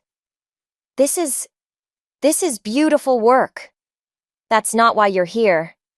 I adjusted my camera strap, a habit from harder days. What do you want? Gary stepped forward. We need help. The business failed? I gestured to a photo of their perfect Christmas card from years ago. Like all your other amazing opportunities? Please, Mom whispered. We're losing the house. Sam, don't. My voice cut through the gallery's hushed atmosphere. Don't use him against me again. A small crowd had gathered, drawn by the tension. Perfect. Let them see. Let them witness.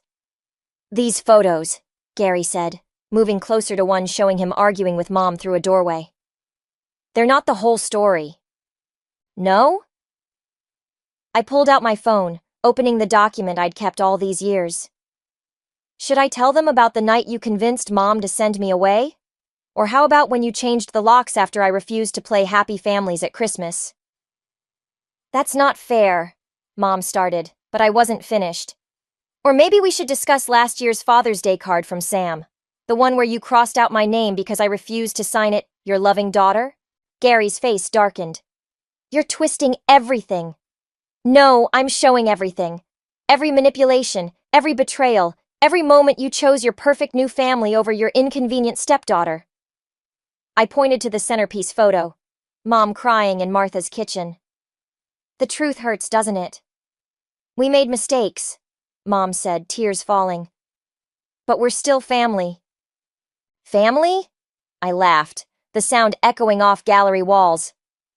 Family doesn't discard people when they become inconvenient. Family doesn't... Shut up! Gary's fist slammed against the wall beside a photo, making it shake. You want to talk about family? How about how you used your grandmother's death to hurt us, refusing to tell us when the funeral was? The words hit like physical blows. You didn't deserve to be there. She was my mother-in-law. She was my salvation. My voice cracked. The only person who saw me drowning and actually reached out to save me instead of watching me sink. Silence fell. Gallery patrons pretended not to stare. Mom sobbed quietly. We need $50,000, Gary finally said. The bank? Get out! My hands shook as I raised my camera. But first, let me capture this moment. The great manipulator, finally desperate enough to beg the daughter he threw away. The shutter clicked. Once. Twice. Each flash illuminating their defeated faces. Nina, please. Mom reached for me. We'll lose everything. Like I lost everything? I lowered the camera. The difference is, I built myself back up. I made something from nothing. I turned your betrayal into art that sells for more than you're asking for. Then you'll help? Hope flickered in her eyes. I took one final photo. No, but I'll hang these new pictures next to the others. A perfect ending to my family series. They left slowly, Mom's shoulders shaking, Gary's steps heavy. Through my viewfinder, I watched them go, capturing their retreat. The perfect final shots for my exhibition. But in the quiet aftermath, surrounded by the ghosts of my past, caught in silver nitrate and shadow, victory tasted like ashes. I touched the empty space on my neck where Evelyn's locket used to rest. Lost the day we buried her, like so many other pieces of myself. My phone buzzed, a text from Martha. Saw the exhibition online? Remember what Evelyn said about patterns repeating? I stared at the message, then at my photos. In every frame, I saw it. Mom's weakness becoming my strength, Gary's manipulation becoming my art, their rejection becoming my armor. I'd won. I'd survived. I'd turned their betrayal into success. So why did it feel like I was still that 16-year-old girl, standing in a hallway with a broken glass at her feet, watching her world shatter? The envelope arrived 3 days after the gallery showing. Martha's precise handwriting on the front, containing a single photograph I'd never seen before. Gary, maybe 20 years younger, standing with a woman and small child.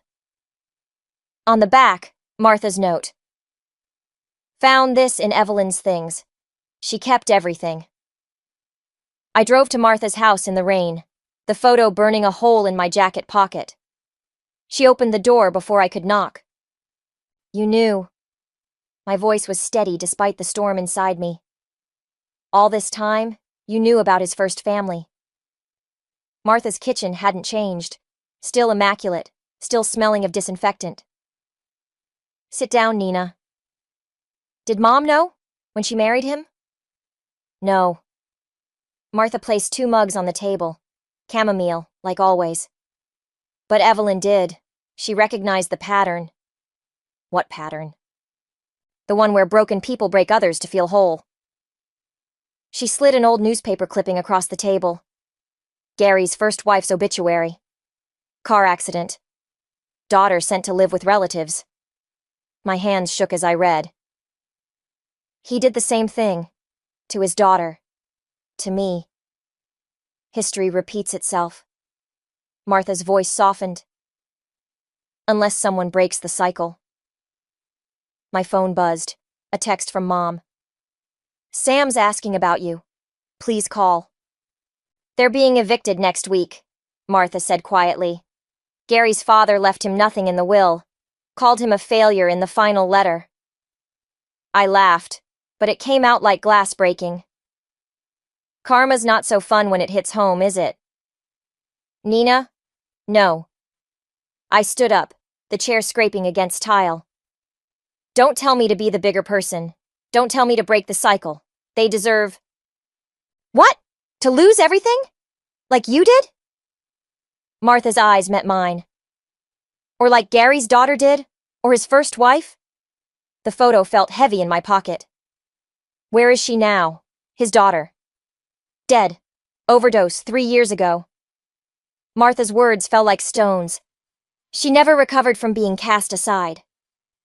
Something cracked inside me. But I did. I survived. I made something of myself. Yes, you did. Martha reached across the table, taking my hand. So now the question is, what will you make of them? My phone buzzed again. Gary this time.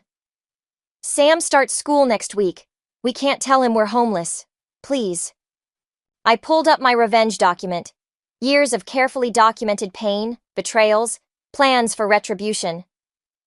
But now, looking at Gary's younger face in the photo, I saw something new. A pattern of destruction, passing from generation to generation like a cursed inheritance. I have conditions, I said finally. Martha nodded. Of course. They get nothing directly from me. But I'll buy the house through my company. They can rent it, at fair market value. My fingers tightened around the mug. And Gary gets therapy. Real therapy. Not just pretending to change. And your mother? She makes her own choice this time. Stay with him and accept my terms, or leave and I'll help her start over. The words tasted like freedom. But she doesn't get to play both sides anymore. Martha smiled slightly.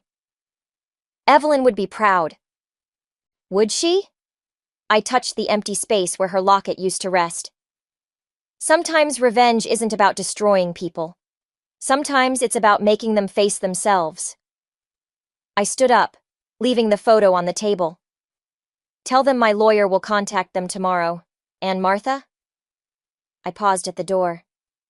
Thank you, for the rules back then. for trying to give me structure when everything was chaos. We all do what we can with our broken pieces, she said softly. Outside, the rain had stopped. I opened my laptop one last time, but instead of the revenge document, I started a new one. Project Proposal, Breaking Patterns, a Foundation for Children of Family Fracture. Because sometimes the best revenge isn't about continuing the cycle of pain. Sometimes it's about being the one strong enough to break it. The Foundation's first check arrived the same day as Mom's letter announcing she was leaving Gary. I sat in Evelyn's old reading chair, now in my office, both documents spread before me like competing futures. My phone lit up with Martha's message. He started therapy last week, actually showed up this time. The Breaking Patterns Foundation had already helped 3 families navigate crisis without fracturing. 3 stories that wouldn't end like Gary's first family, or like my teenage years.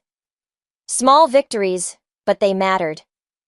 I picked up my camera, the same one I'd used to document my pain years ago, and drove to the house, their house now under my company's ownership. Sam was playing in the yard, lanky at 7, wearing a shirt that didn't match Gary's anymore. "Nina!" He waved, this brother who knew me only through carefully edited stories and monthly supervised visits. "Mom said you might come." Gary appeared in the doorway, looking smaller somehow. Therapy had carved away his artificial confidence, leaving something raw but real underneath. "The foundation approved their application," I said, not moving closer. 3 months of counseling, housing assistance, job training. He nodded, eyes on the ground. "Beth told me she's leaving." "I know." "I'm not..." He swallowed hard. "I'm not fighting it this time. Or using Sam as leverage." I raised my camera, capturing this moment. Not for revenge now, but for remembrance. The man who'd broken our family, finally breaking his own patterns. "There's something you should have," I said, reaching into my bag. The photo Martha had given me, of his first family. "I'm not her. I didn't let it destroy me." His hands shook as he took the photo. "Hannah, my first..." Pain cracked his voice. "I thought I was protecting her, sending her away, like my father did to me, like I did to you." "Patterns," I said softly. "I'm sorry." The words fell between us, insufficient but necessary. "Not for my sake, but because you deserve to hear it." I took one more photo, not of Gary, but of Sam playing behind him, free from the weight of matched clothes and perfect family portraits. "I'm not forgiving you," I said clearly. "But I'm not letting you destroy anything else either. The foundation will help Sam navigate whatever comes next. And Mom..." I paused. "Mom makes her own choices now." "Like you did?" "Like I did." Inside my office later, I opened my laptop one last time. The revenge document waited, a digital memorial to years of pain and planning. Next to it, the Foundation's latest success story. A teenage girl, not unlike me, who wouldn't have to choose between survival and family. I highlighted the revenge document, finger hovering over delete. But something stopped me. Some stories shouldn't be erased, even if we've moved beyond them. Sometimes the reminder of where we've been helps us choose where we're going. Instead, I renamed it Breaking Patterns, Patient Zero. My phone buzzed with a text from Mom. "Signed the lease today, my own place." Then another from Martha. "Having tea with your mother tomorrow. Some patterns are worth rebuilding." I picked up Evelyn's locket, found last week in a box of her things Martha had kept. Inside, a tiny photo of 3 generations, Evelyn, Mom, and me, before everything fractured. I added it to my office wall, next to my gallery photos of pain and healing. Because that's the thing about patterns. They don't just break, they transform. Like light through my camera lens, like pain into purpose, like revenge into revolution. I opened a new document and began to type. The Breaking Patterns Foundation, Year 2 Goals. Because sometimes the best way to heal old wounds isn't to forget them, but to use them as a map for helping others find their way home. Behind me, Evelyn's chair creaked softly, as if settling into a new story. And somewhere across town, in separate houses with separate futures, my fractured family was learning to exist in patterns of their own choosing. It wasn't forgiveness, it wasn't even peace, but it was something stronger, the power to break cycles, to choose paths, to transform inheritance from curse to cure. That would have to be enough. The crystal champagne flute trembled in my hand as I watched my sister Maureen glide through the banquet hall, commanding attention with every step. Even at our parents' 40th anniversary celebration, she had to make it all about herself. My name is Rosalind, and I've spent 31 years living in my sister's shadow. Oh, darling, Maureen's voice carried across the room as she air-kissed our mother's cheeks. The party is absolutely divine, though I would have recommended the Four Seasons instead of this quaint venue. I took another sip of champagne, grateful for the liquid courage. Jake, my best friend, squeezed my arm reassuringly. Don't let her get to you, Roz. Your startup is going to change everything. If it survives another month, I muttered, watching Maureen work the room in her designer dress that probably cost more than my quarterly rent. Rosalind, my father's booming voice made me jump. Come join your sister. She's telling everyone about her latest promotion. Of course she was. I plastered on a smile and made my way over to the growing crowd around Maureen. The clicking of my sensible heels seemed dull compared to the sharp staccato of her Louboutins. There's my baby sister.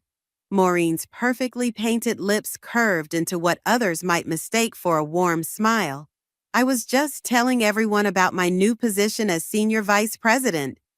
Congratulations, I managed, though the word tasted bitter. And what about you, dear? My mother's friend Patricia asked, her eyes kind but patronizing. Still working on that little, what was it again? It's a tech startup, I began, but Maureen cut in with a laugh that made my skin crawl.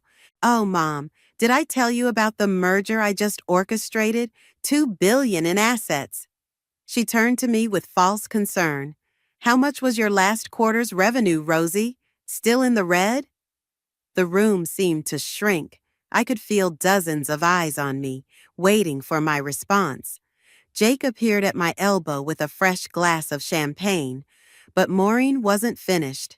You know, sis, there's no shame in admitting the entrepreneur life isn't for everyone. I'm sure I could find you something entry-level at my company. The benefits are excellent. My company is doing fine, I said, my voice stronger than I felt. We're actually on the verge of what? Another failed prototype?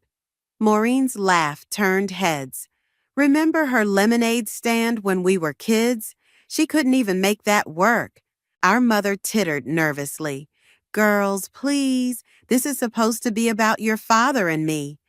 I'm just trying to help, Maureen said, raising her glass. We can't all be successful. Someone has to be. She paused for effect. The family disappointment. The silence that followed was deafening. I saw pity in some faces, amusement in others. My father suddenly became very interested in his shoes, while my mother fussed with her pearls. You'll never be successful like me, Rosie, Maureen continued, her voice dripping with false sweetness. It's time to accept that and move on. My phone buzzed in my clutch. A message from Leandro Delgado, the investor I'd been courting for months. The same investor who, coincidentally, had just pulled out of negotiations with Maureen's company. Excuse me, I said, my voice steady despite the rage burning in my chest. I need to take this call. As I walked away, I heard Maureen launch into another story about her corporate triumphs. But for the first time in years, I didn't care, because I knew something she didn't. Something that would wipe that smug smile off her face in less than an hour.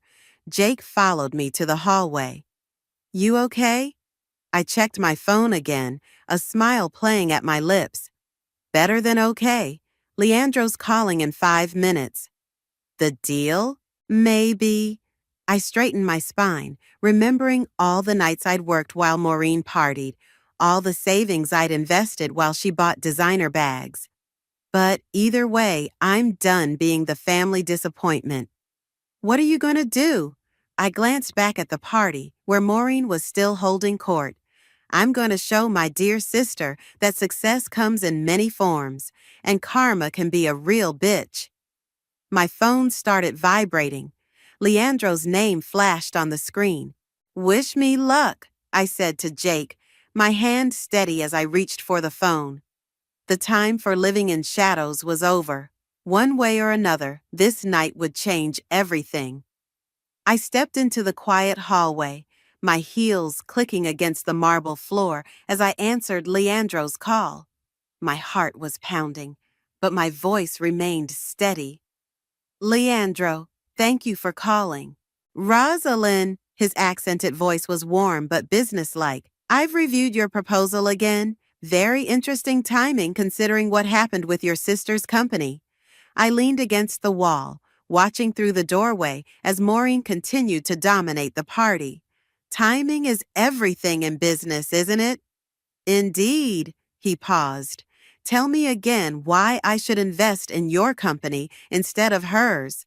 The question brought me back to 3 years ago, sitting in my tiny apartment with Jake, surrounded by prototype sketches and empty coffee cups.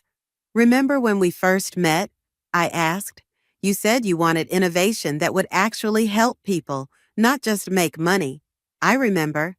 My sister's company is all about profit margins and quarterly reports, but my software, it's already helping small businesses cut their energy costs by 40%. Real people, real savings. Jake appeared in the hallway, giving me a thumbs up. I took a deep breath and continued. And that's just the beginning. With your investment, we could expand to... Stop selling, Leandro interrupted. I've made my decision. My stomach dropped. Through the doorway, I could see Maureen raising her glass for another toast. The papers are being drawn up as we speak, he said. 20 million with the terms we discussed. The world seemed to tilt. You're saying yes? I'm saying yes, and I've already informed the media. They should be running the story within the hour. I gripped the phone tighter. The media? Is that a problem? No, I said quickly, thinking of the TV running in the background at the party. No problem at all. After hanging up, I slumped against the wall. Jake rushed over. Well, what did he say? I showed him the text that just came through. The official term sheet. His eyes widened. Holy shit, Roz. 20 million. This is huge. Shh. I pulled him further from the doorway. The story's gonna break on the news soon. I want it to be a surprise. Jake's grin turned wicked. You mean you want Maureen to find out along with everyone else? Exactly. That's cold. He paused. I love it. My phone buzzed again. This time it was Yvette, my mentor. Did you get it? She texted. The news crew is ready. You knew? I texted back. Who do you think suggested your company to Leandro? Tears pricked my eyes. While Maureen had been busy tearing me down, others had been quietly building me up. We should get back, Jake said, nodding toward the party. Your parents are about to give their anniversary speech. Wait, I grabbed his arm. What if this makes everything worse? Worse than your sister humiliating you in front of everyone you know? Point taken. We returned just as my father was tapping his glass for attention. Maureen immediately tried to stand next to him, but he waved her back. Laura, he said, looking at my mother, 40 years ago, you took a chance on a nervous young man who couldn't even tie his bow tie properly. The crowd chuckled. I checked my phone, 15 minutes until the evening news. You believed in me when no one else did, he continued, and that belief changed everything. My mother wiped away a tear. I noticed the TV volume had been turned up for the speech, the news anchor's voice a quiet murmur in the background. Sometimes, my father said, all it takes is one person believing in you to— Breaking news, the TV suddenly blared. All heads turned toward the screen. My heart stopped. This was it. We're receiving reports of a major investment in the clean energy sector. Maureen's champagne glass froze halfway to her lips. Local startup founder Rosalind Harrison has secured a $20 million investment from tech mogul Leandro Delgado. The room erupted in gasps.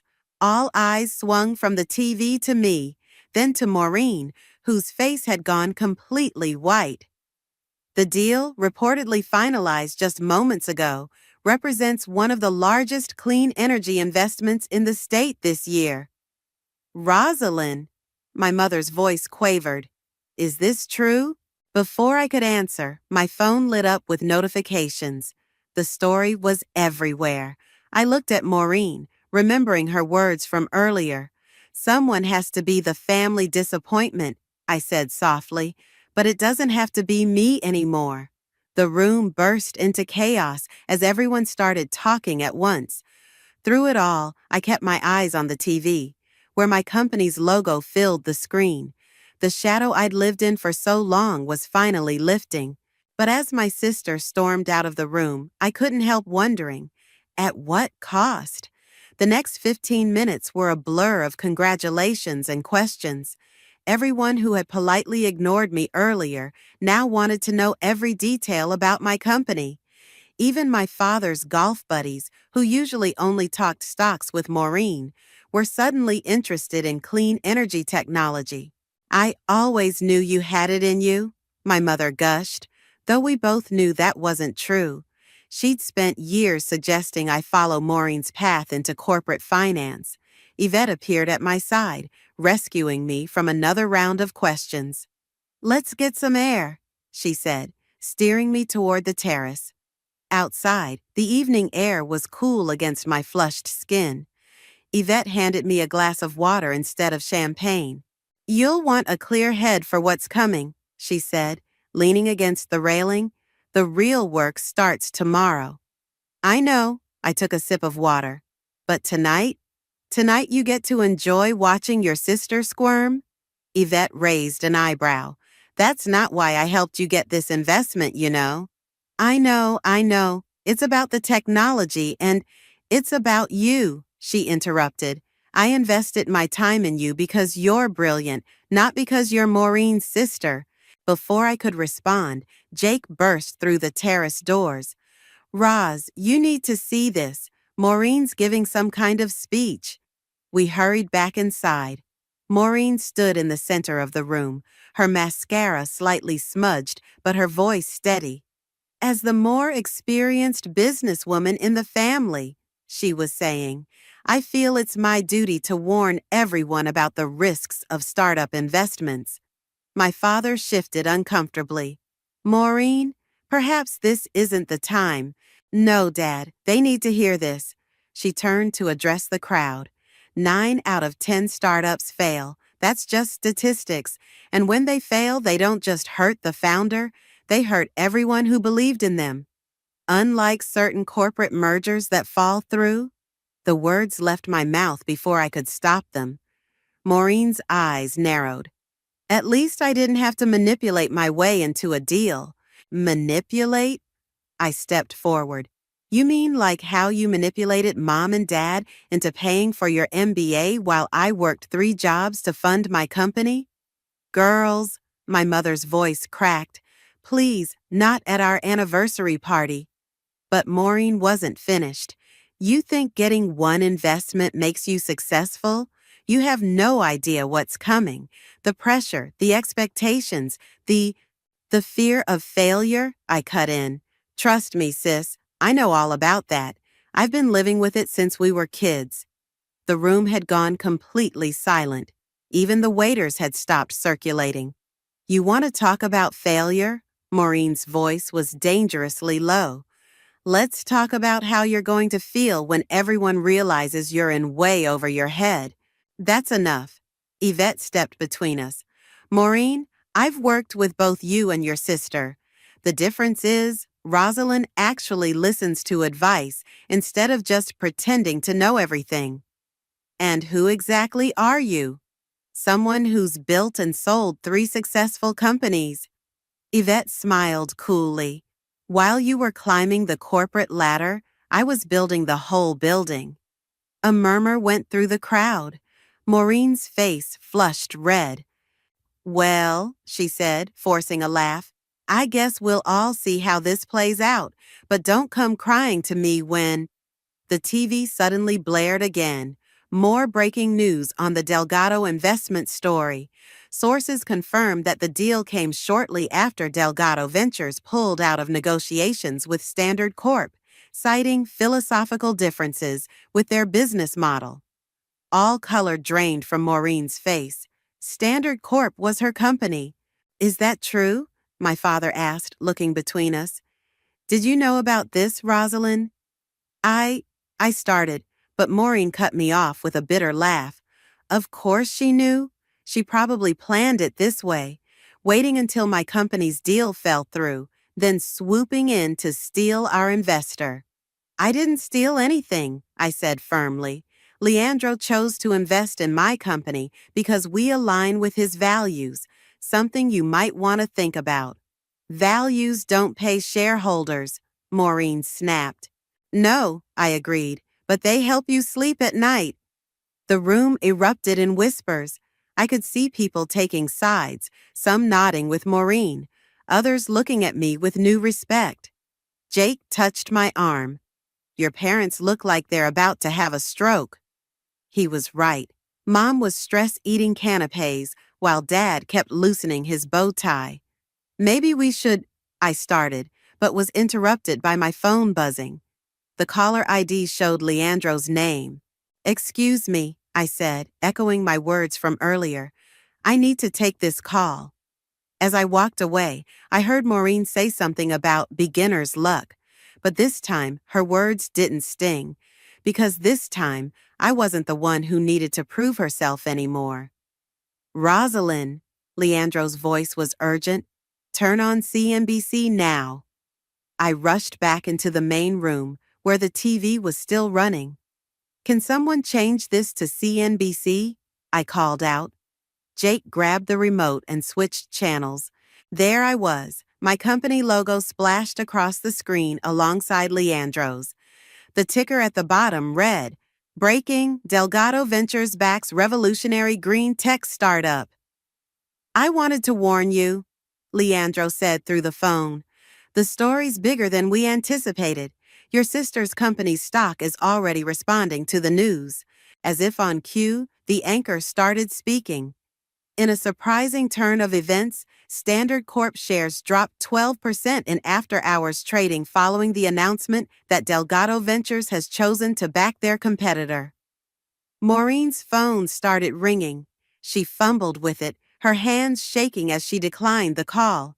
Another call came immediately after, and another.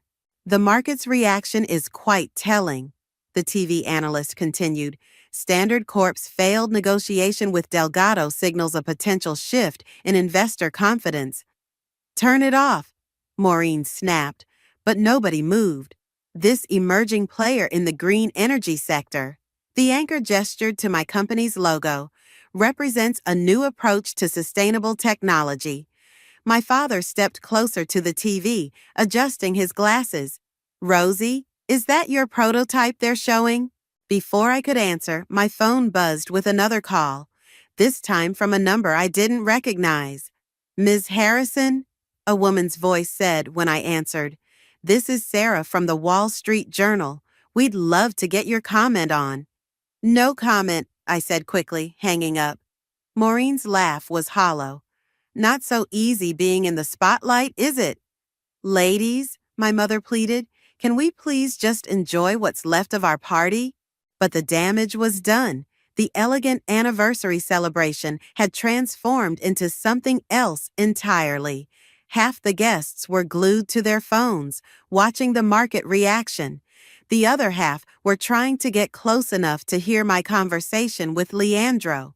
We should schedule a proper press conference, Leandro was saying. Tomorrow morning? Tomorrow? I glanced at Yvette, who nodded encouragingly. Yes, that works. Perfect. My team will send the details. He paused. And Rosalind? Congratulations. You earned this. As I hung up, I noticed my parents huddled in a corner, speaking in hushed tones.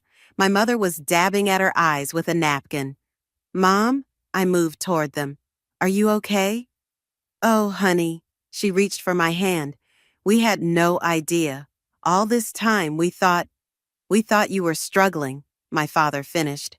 We should have paid more attention. Well, Maureen cut in, appearing beside us. She was struggling until today's little publicity stunt. It's not a stunt, I said firmly. My team has been working on this technology for 3 years. Your team? Maureen scoffed. You mean those college dropouts who work out of your garage? Those dropouts include 2 PhD candidates and a former NASA engineer, Yvette interjected. I've worked with them myself. My father's eyebrows shot up. NASA? Dad? Maureen touched his arm. Don't let them fool you. This is all smoke and mirrors. In 6 months. In 6 months, I interrupted. Our technology will be helping thousands of small businesses reduce their carbon footprint while saving money. What will your next merger do, besides make your shareholders richer? The room fell silent again. Even the TV seemed quieter. You know what? Maureen grabbed her purse. I don't have to stand here and listen to this. I have a board meeting in the morning. To discuss the stock drop? Jake muttered, just loud enough to hear. Maureen spun around, her eyes blazing. This isn't over, Rosie. You may have won this round, but you have no idea what you're getting into. The corporate world will eat you alive. Maybe, I said, standing taller, but at least I'll be doing something that matters. She stormed toward the exit, but paused at the door. Mom, Dad, I'm sorry your anniversary party was ruined by this. After she left, the room seemed to exhale collectively. My mother sank into a chair. I need a drink, she announced. Make that 2, my father added. Jake appeared with fresh champagne for everyone. I'd say this calls for a real celebration now. As glasses were raised, I caught Yvette's eye. She gave me a subtle nod, but her expression was serious. We both knew this was just the beginning. My phone buzzed again. More press requests, more investors, more opportunities. The quiet days of working in obscurity were over, and somewhere across town I knew Maureen was already plotting her next move. The question was, who would crack first under the pressure? The morning after the party, my office was chaos. Phones rang nonstop, emails flooded in, and reporters camped outside our modest building. Jake had brought coffee and donuts, but they sat untouched as my team scrambled to prepare for the press conference. Your sister's on line 3, my assistant called out. Again, still not taking her calls, I replied, adjusting my blazer in the reflection of my computer screen. The same screen that displayed dozens of news articles about last night's events. Yvette burst through the door. Change of plans. We're moving the press conference to the Delgado building downtown. More professional. But, no buts. Your sister's already giving interviews, trying to spin this her way. I grabbed my laptop. What's she saying? See for yourself. Yvette handed me her phone, showing a business news interview from 20 minutes ago. There was Maureen, perfectly composed in her office, speaking directly to the camera. While I'm happy for my sister's small success, I have concerns about inexperienced startups making promises they can't keep to investors. Turn it off, I growled. No. Yvette held the phone firmly. Watch and learn. This is what you're up against. Maureen continued. At Standard Corp, we believe in proven track records, not just flashy prototypes. Our shareholders trust us because...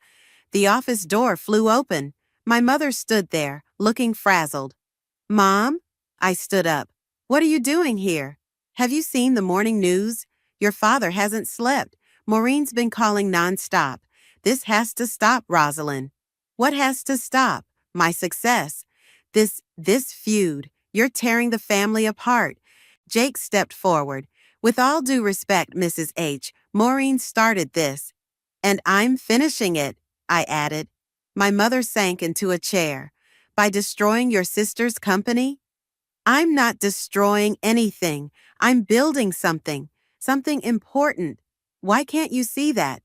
Because all I see are my daughters trying to hurt each other. The office fell silent except for the persistent ringing of phones. Mrs. Harrison, Yvette said gently, your daughters are both adults in a competitive industry. This isn't personal, it's business. Everything's personal with Maureen, I muttered. As if summoned by her name, my sister appeared in the doorway. Her designer suit was immaculate, but her eyes were hard. Well, she said, stepping inside. Quite an upgrade from the garage. How did you get past security? Jake demanded. I told them I was here to support my sister. Maureen's smile was razor sharp. Family first, right, Mom? Our mother looked between us helplessly. What do you want, Maureen? I asked, checking my watch. The press conference was in 40 minutes. I want to offer you a deal. She pulled out a folder. Standard Corp is willing to acquire your company. Very generous terms. I laughed. You're kidding. Think about it, Rosie. You get a nice payout, a cushy executive position, and most importantly, she glanced at our mother, family peace. You mean you get to save face and absorb your competition? I mean, I'm trying to protect you. Maureen's composure cracked. You have no idea what's coming. The scrutiny, the pressure, the sharks circling. Like you're circling right now? Ladies, our mother pleaded. Please, face it, Maureen, I said, standing straighter. You're not here to protect me. You're here because for the first time in your life, you're scared of me. Her eyes flashed. Scared? Of what? Your little science project? Please, I'm trying to save you from embarrassing yourself. No, Yvette cut in. You're trying to save yourself. Standard Corp's stock dropped another 5% this morning. Your board must be loving that.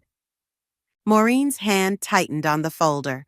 This offer expires in 24 hours. So does your credibility if you don't turn things around, I replied.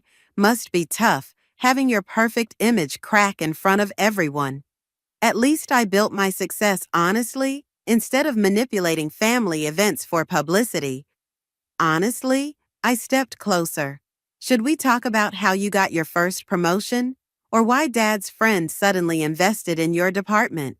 Stop it. Our mother stood up, tears in her eyes. Both of you, just stop. Rosalind, Jake called from the door. We need to leave for the press conference. Maureen straightened her jacket.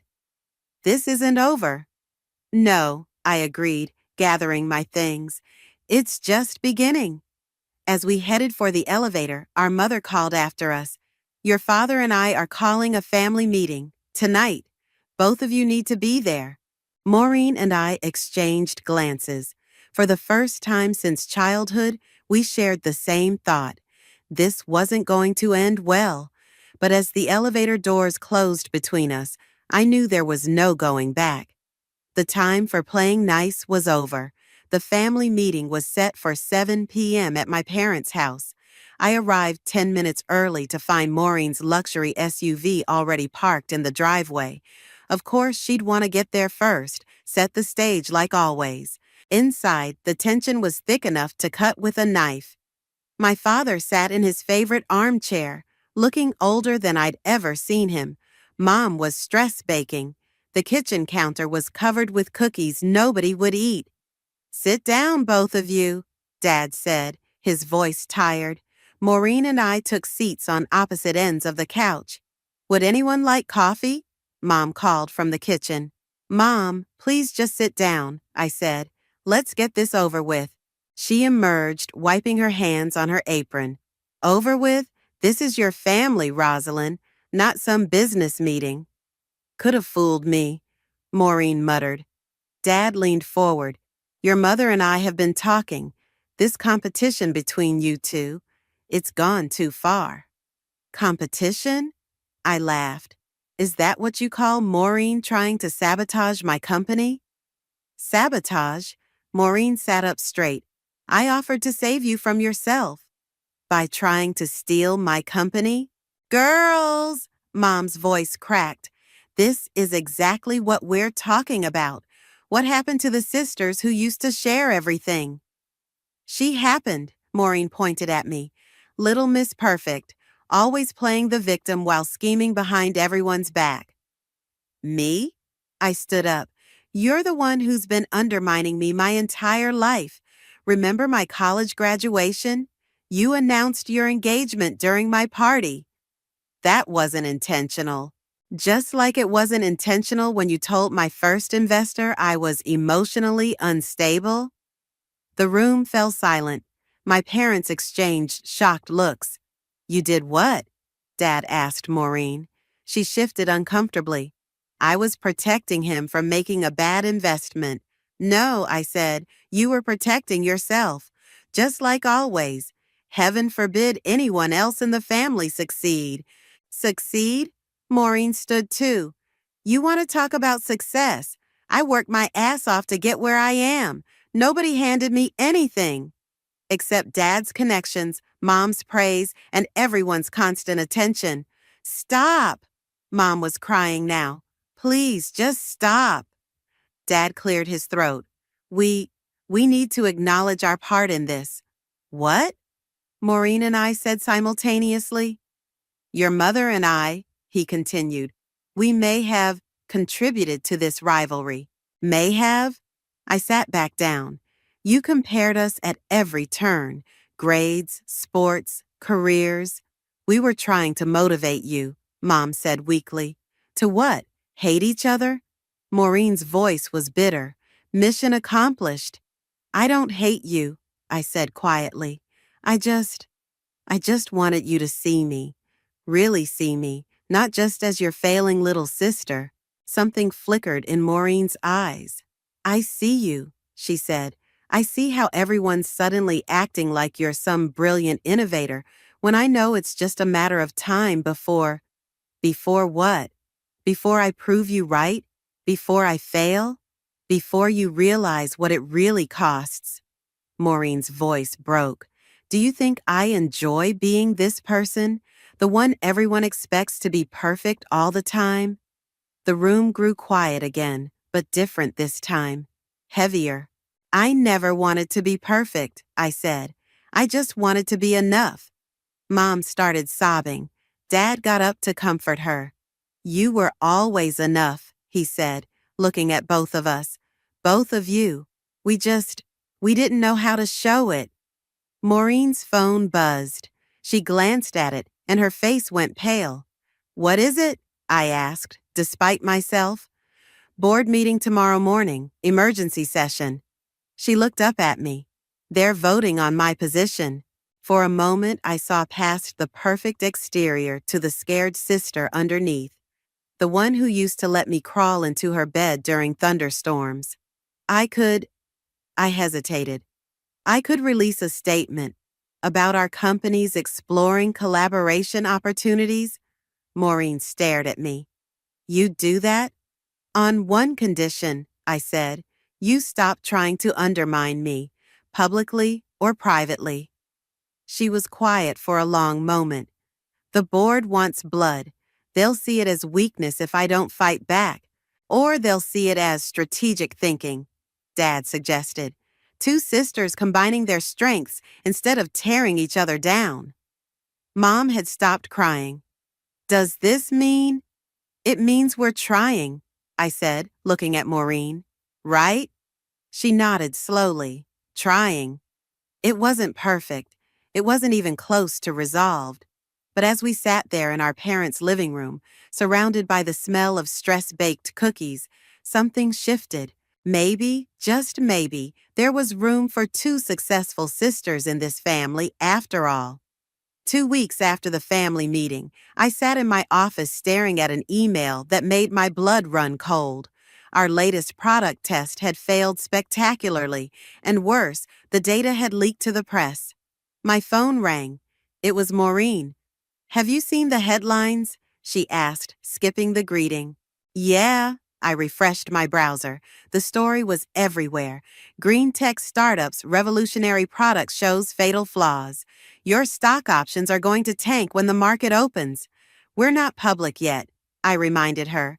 "No, but Delgado Ventures is, and they're heavily invested in you." She paused.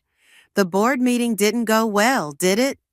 I glanced at the conference room where Leandro had just finished reaming out my entire team. "Could say that." Jake burst in without knocking. "Reuters is on line 1. What do you want me to tell them?" "Nothing yet." I turned back to the phone. "Maureen, I have to—" "Don't say anything to the press," she cut in. "Come to my office, now." "What? Why?" "Because I've been through this before, and you need help." 20 minutes later, I sat across from Maureen in her corner office, watching her pace. "First rule of crisis management," she said. "Never let them see you sweat." Easy for you to say. Your career isn't imploding. No? She laughed bitterly. "Remember that merger I mentioned at Mom and Dad's party? It failed because I rushed due diligence. Cost the company millions. I never knew that. Because I managed the narrative." She sat down. "Show me the test results." I handed her my laptop. As she read, her frown deepened.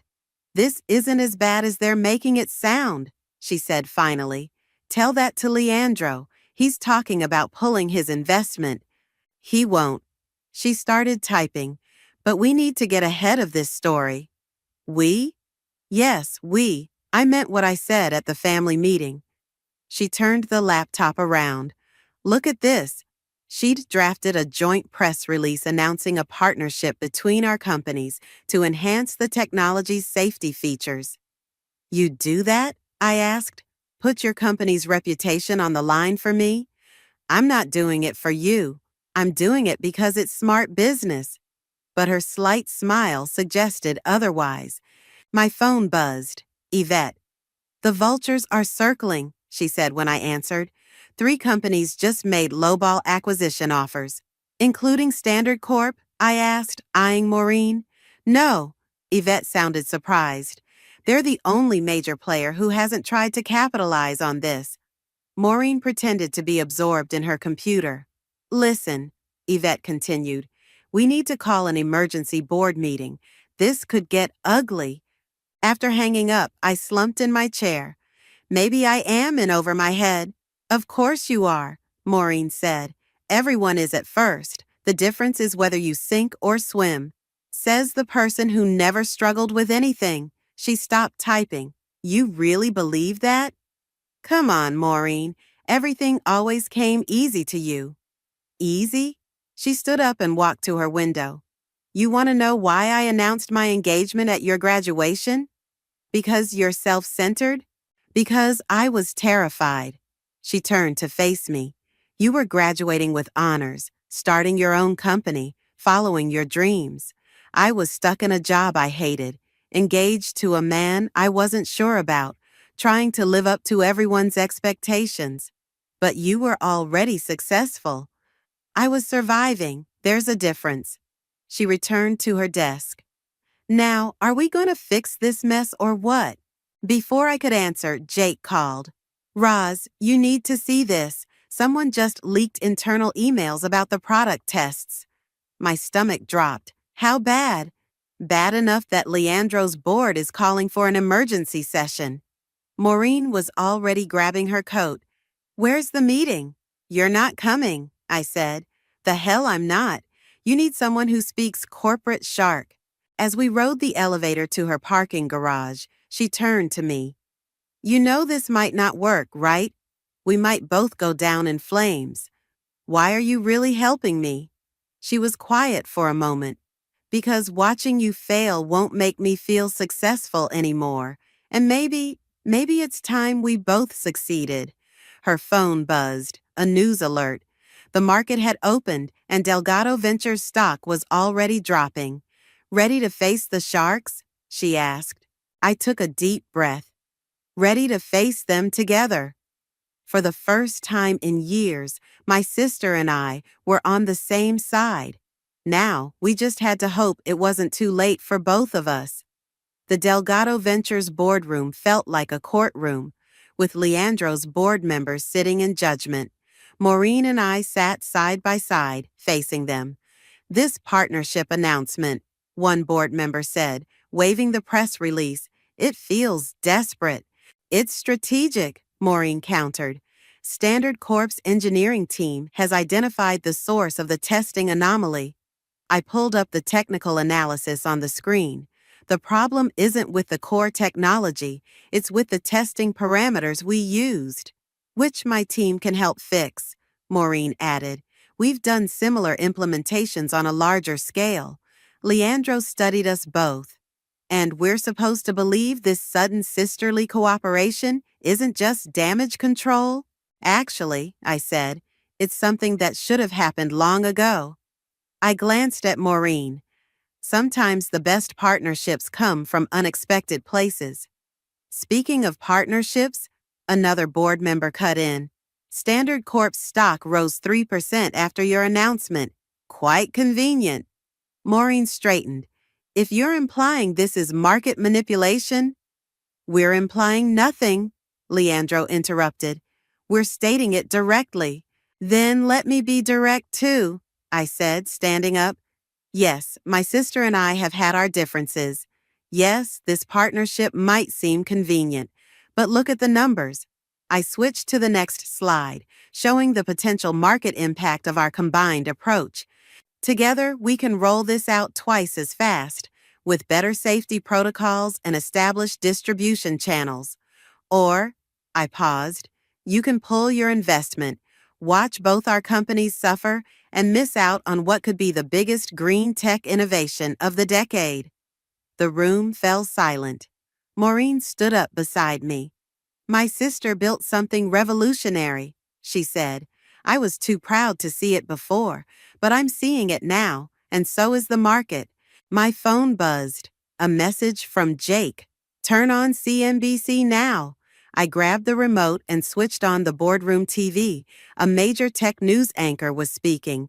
In an unprecedented move, Standard Corp and their former rival have announced a joint venture that industry experts are calling a game changer in sustainable energy.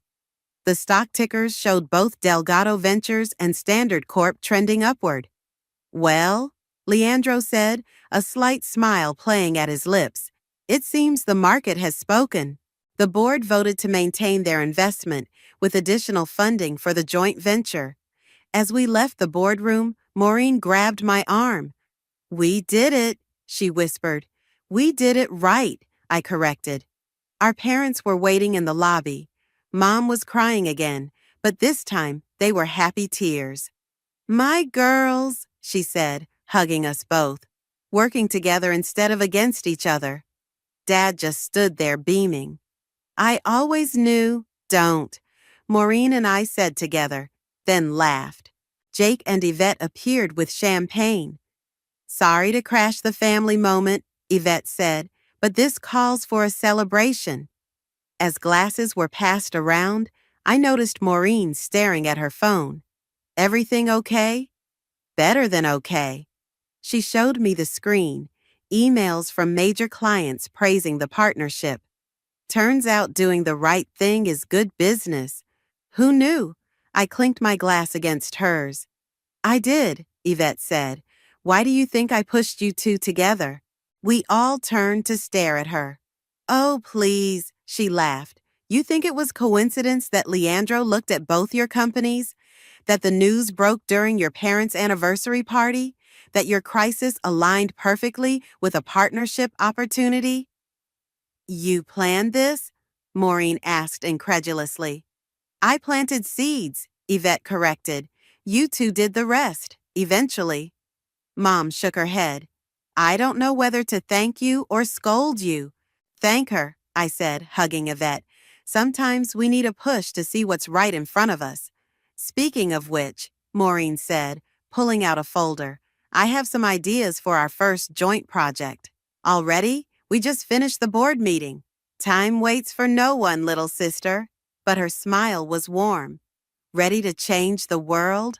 I looked around at my family, not just my parents and sister, but Jake, Yvette, even Leandro joining our celebration. The people who believed in me, challenged me, pushed me to be better.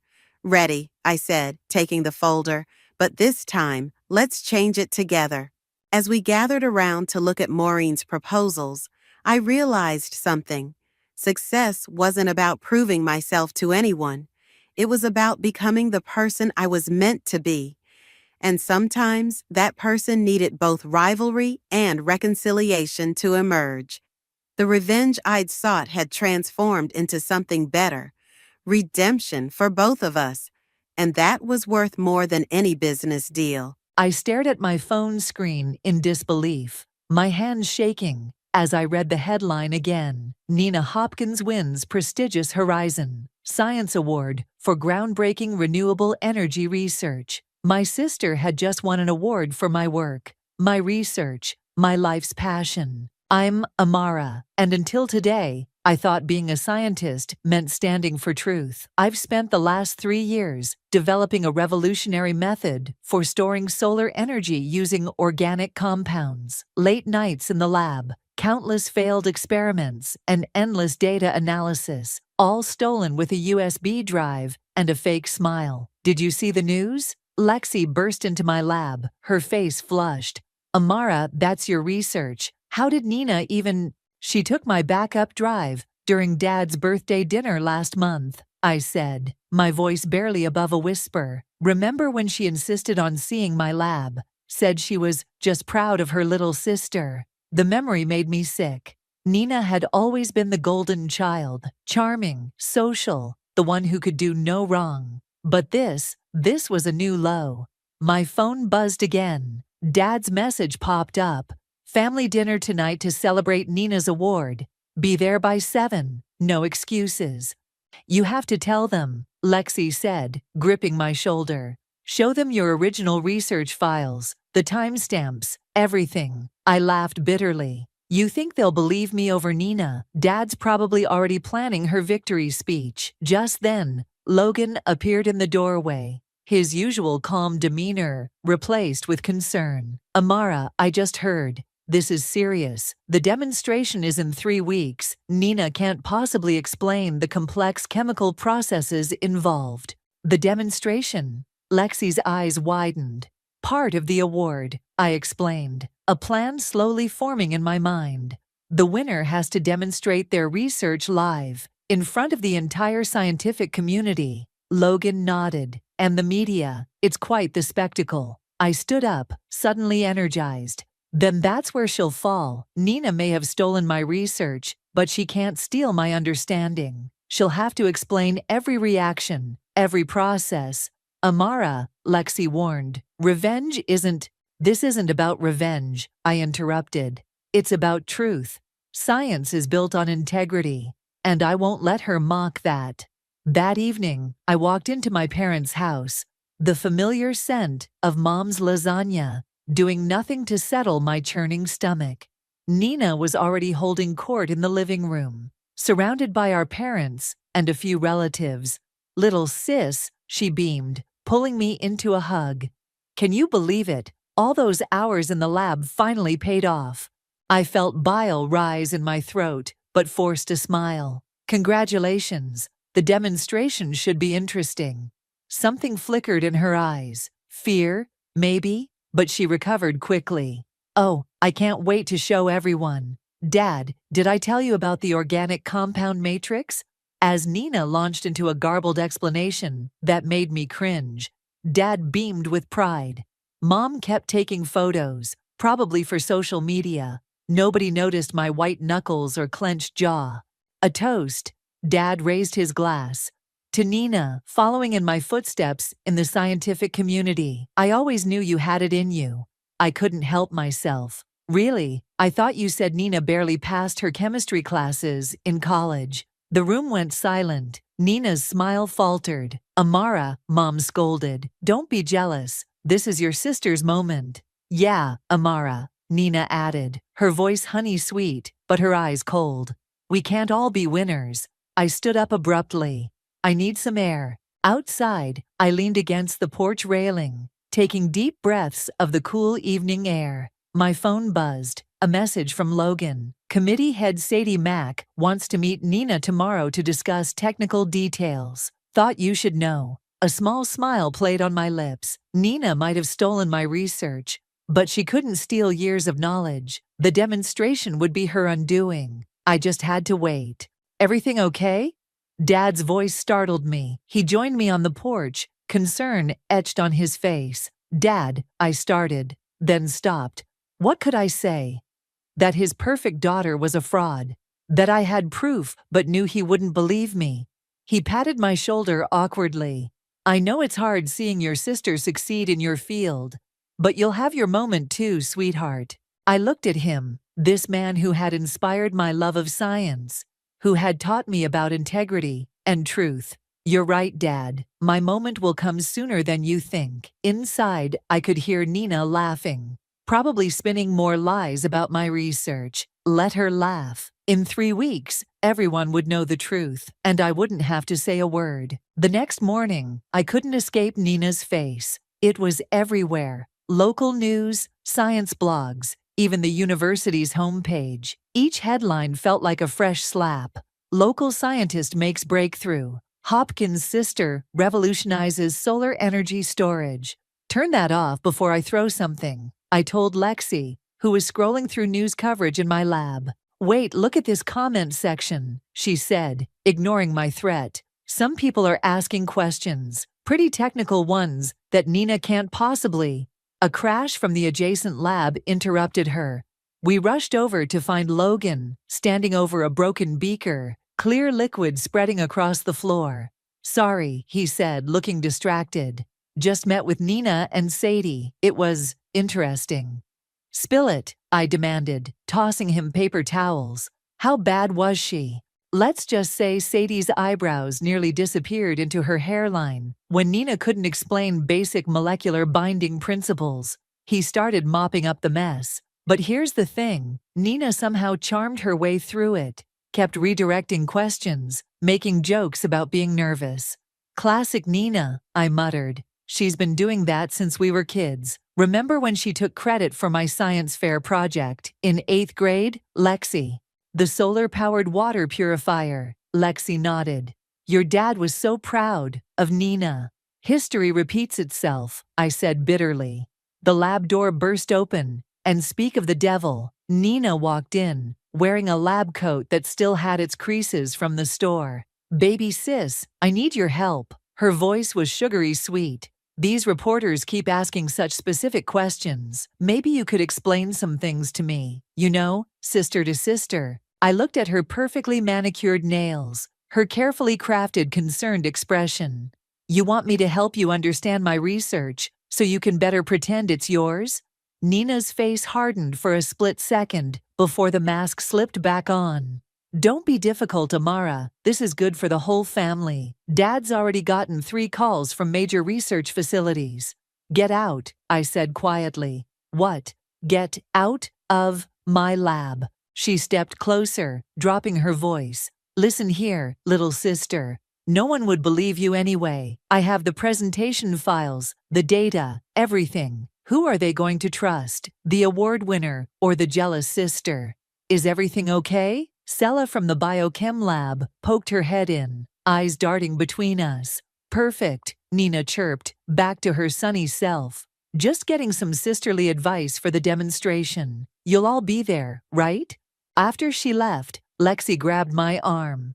Please tell me you're not just gonna let her get away with this. I walked to my computer and pulled up a file. Remember that accident with the organic compound matrix last month? The one that nearly blew up the lab. Logan leaned in. The failed catalyst reaction. Exactly. Nina has my successful trials, but she doesn't know about the failures. About what happens if you don't adjust the pH levels. Exactly right.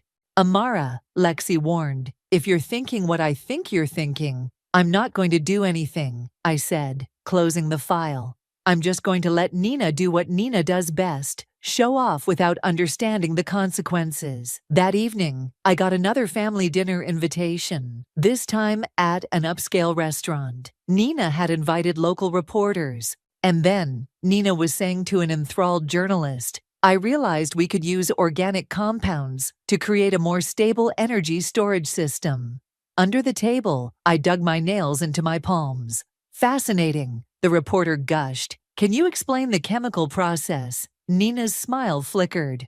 Oh, it's quite technical. Maybe my sister can help explain. She's also in the field. Amara.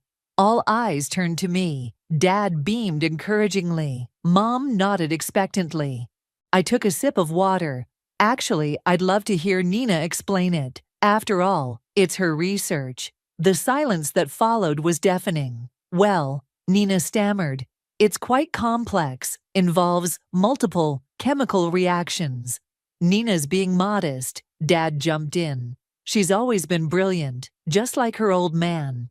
Later, in the restaurant's bathroom, Nina cornered me. What was that about? What was what about? I thought you understood your own research. Stop playing games, she hissed. You need to help me prepare for this demonstration. Your little passive-aggressive act could ruin everything. I washed my hands slowly. You know what, Nina? For once in your life, you're going to have to face the consequences of your actions. And I'm going to enjoy watching every second of it. As I left the bathroom, my phone buzzed. A message from Logan. Sadie's scheduled a pre-demonstration review. Nina has to explain the entire process, step by step. I smiled at my reflection in the mirror. Sometimes karma needs a little push, and science has a way of exposing the truth. 2 weeks before the demonstration, I found myself in the university cafeteria with Lexi, picking at a salad while she read me Nina's latest interview. The breakthrough came to me during a midnight inspiration. Lexi read, rolling her eyes. I've always been fascinated by sustainable energy solutions. That's rich, I snorted. She called solar panels, those roof things, last Christmas. Amara, Nina's voice, rang across the cafeteria. She was walking toward us, with Sadie, the award committee head. My stomach clenched. Just the person we needed, Sadie said, pulling up a chair. Nina was just explaining the catalyst modification process, but I'd love to hear your thoughts on it. Nina's smile remained fixed, but her eyes screamed panic. Oh, Sadie, we shouldn't bother Amara during her lunch. No, please, I said, sitting straighter. I'd love to hear Nina's explanation first. Always learning from my big sister. Sadie turned to Nina expectantly. Yes, you were saying about the molecular binding. Well, Nina fumbled with her water bottle. It's quite technical. Perhaps we should schedule a proper meeting. Actually, I cut in. I'm curious about how you handled the temperature fluctuation issues during the catalysis stage. That must have been challenging. Nina's face went pale. Before she could respond, her phone buzzed. Oh, important call. Excuse me. As Nina practically ran from the cafeteria, Sadie watched her go with narrowed eyes. Interesting, she murmured, then turned to me. Ms. Hopkins, I'd love to hear your thoughts on the research sometime. Perhaps over coffee. I'm sure Nina wouldn't appreciate that, I said carefully. Sadie's expression was unreadable. Perhaps not. After she left, Lexi grabbed my arm. Did you see Nina's face? She's terrified. Good, I said, but my satisfaction was interrupted by a memory. Daddy, look. I was 12. Proudly holding up my science project. I made a mini wind turbine. That's nice, sweetie, Dad said distractedly. Nina, tell me more about your debate team victory. Nina, 16, and already perfect, launched into another story about her triumph. I quietly took my project back to my room, adding it to the pile of achievements that would never be quite good enough. Earth to Amara. Lexi waved her hand in front of my face. Where'd you go? Just remembering something, I said, shaking off the memory. Logan appeared at our table, looking worried. Nina's in the lab, trying to recreate your experiments. She's going to hurt herself, or worse, blow something up. We rushed to the lab. Through the window, I could see Nina randomly mixing chemicals, her movements frantic. Stop, I burst in. That combination is highly reactive. Nina jumped, nearly dropping a beaker. What are you doing here?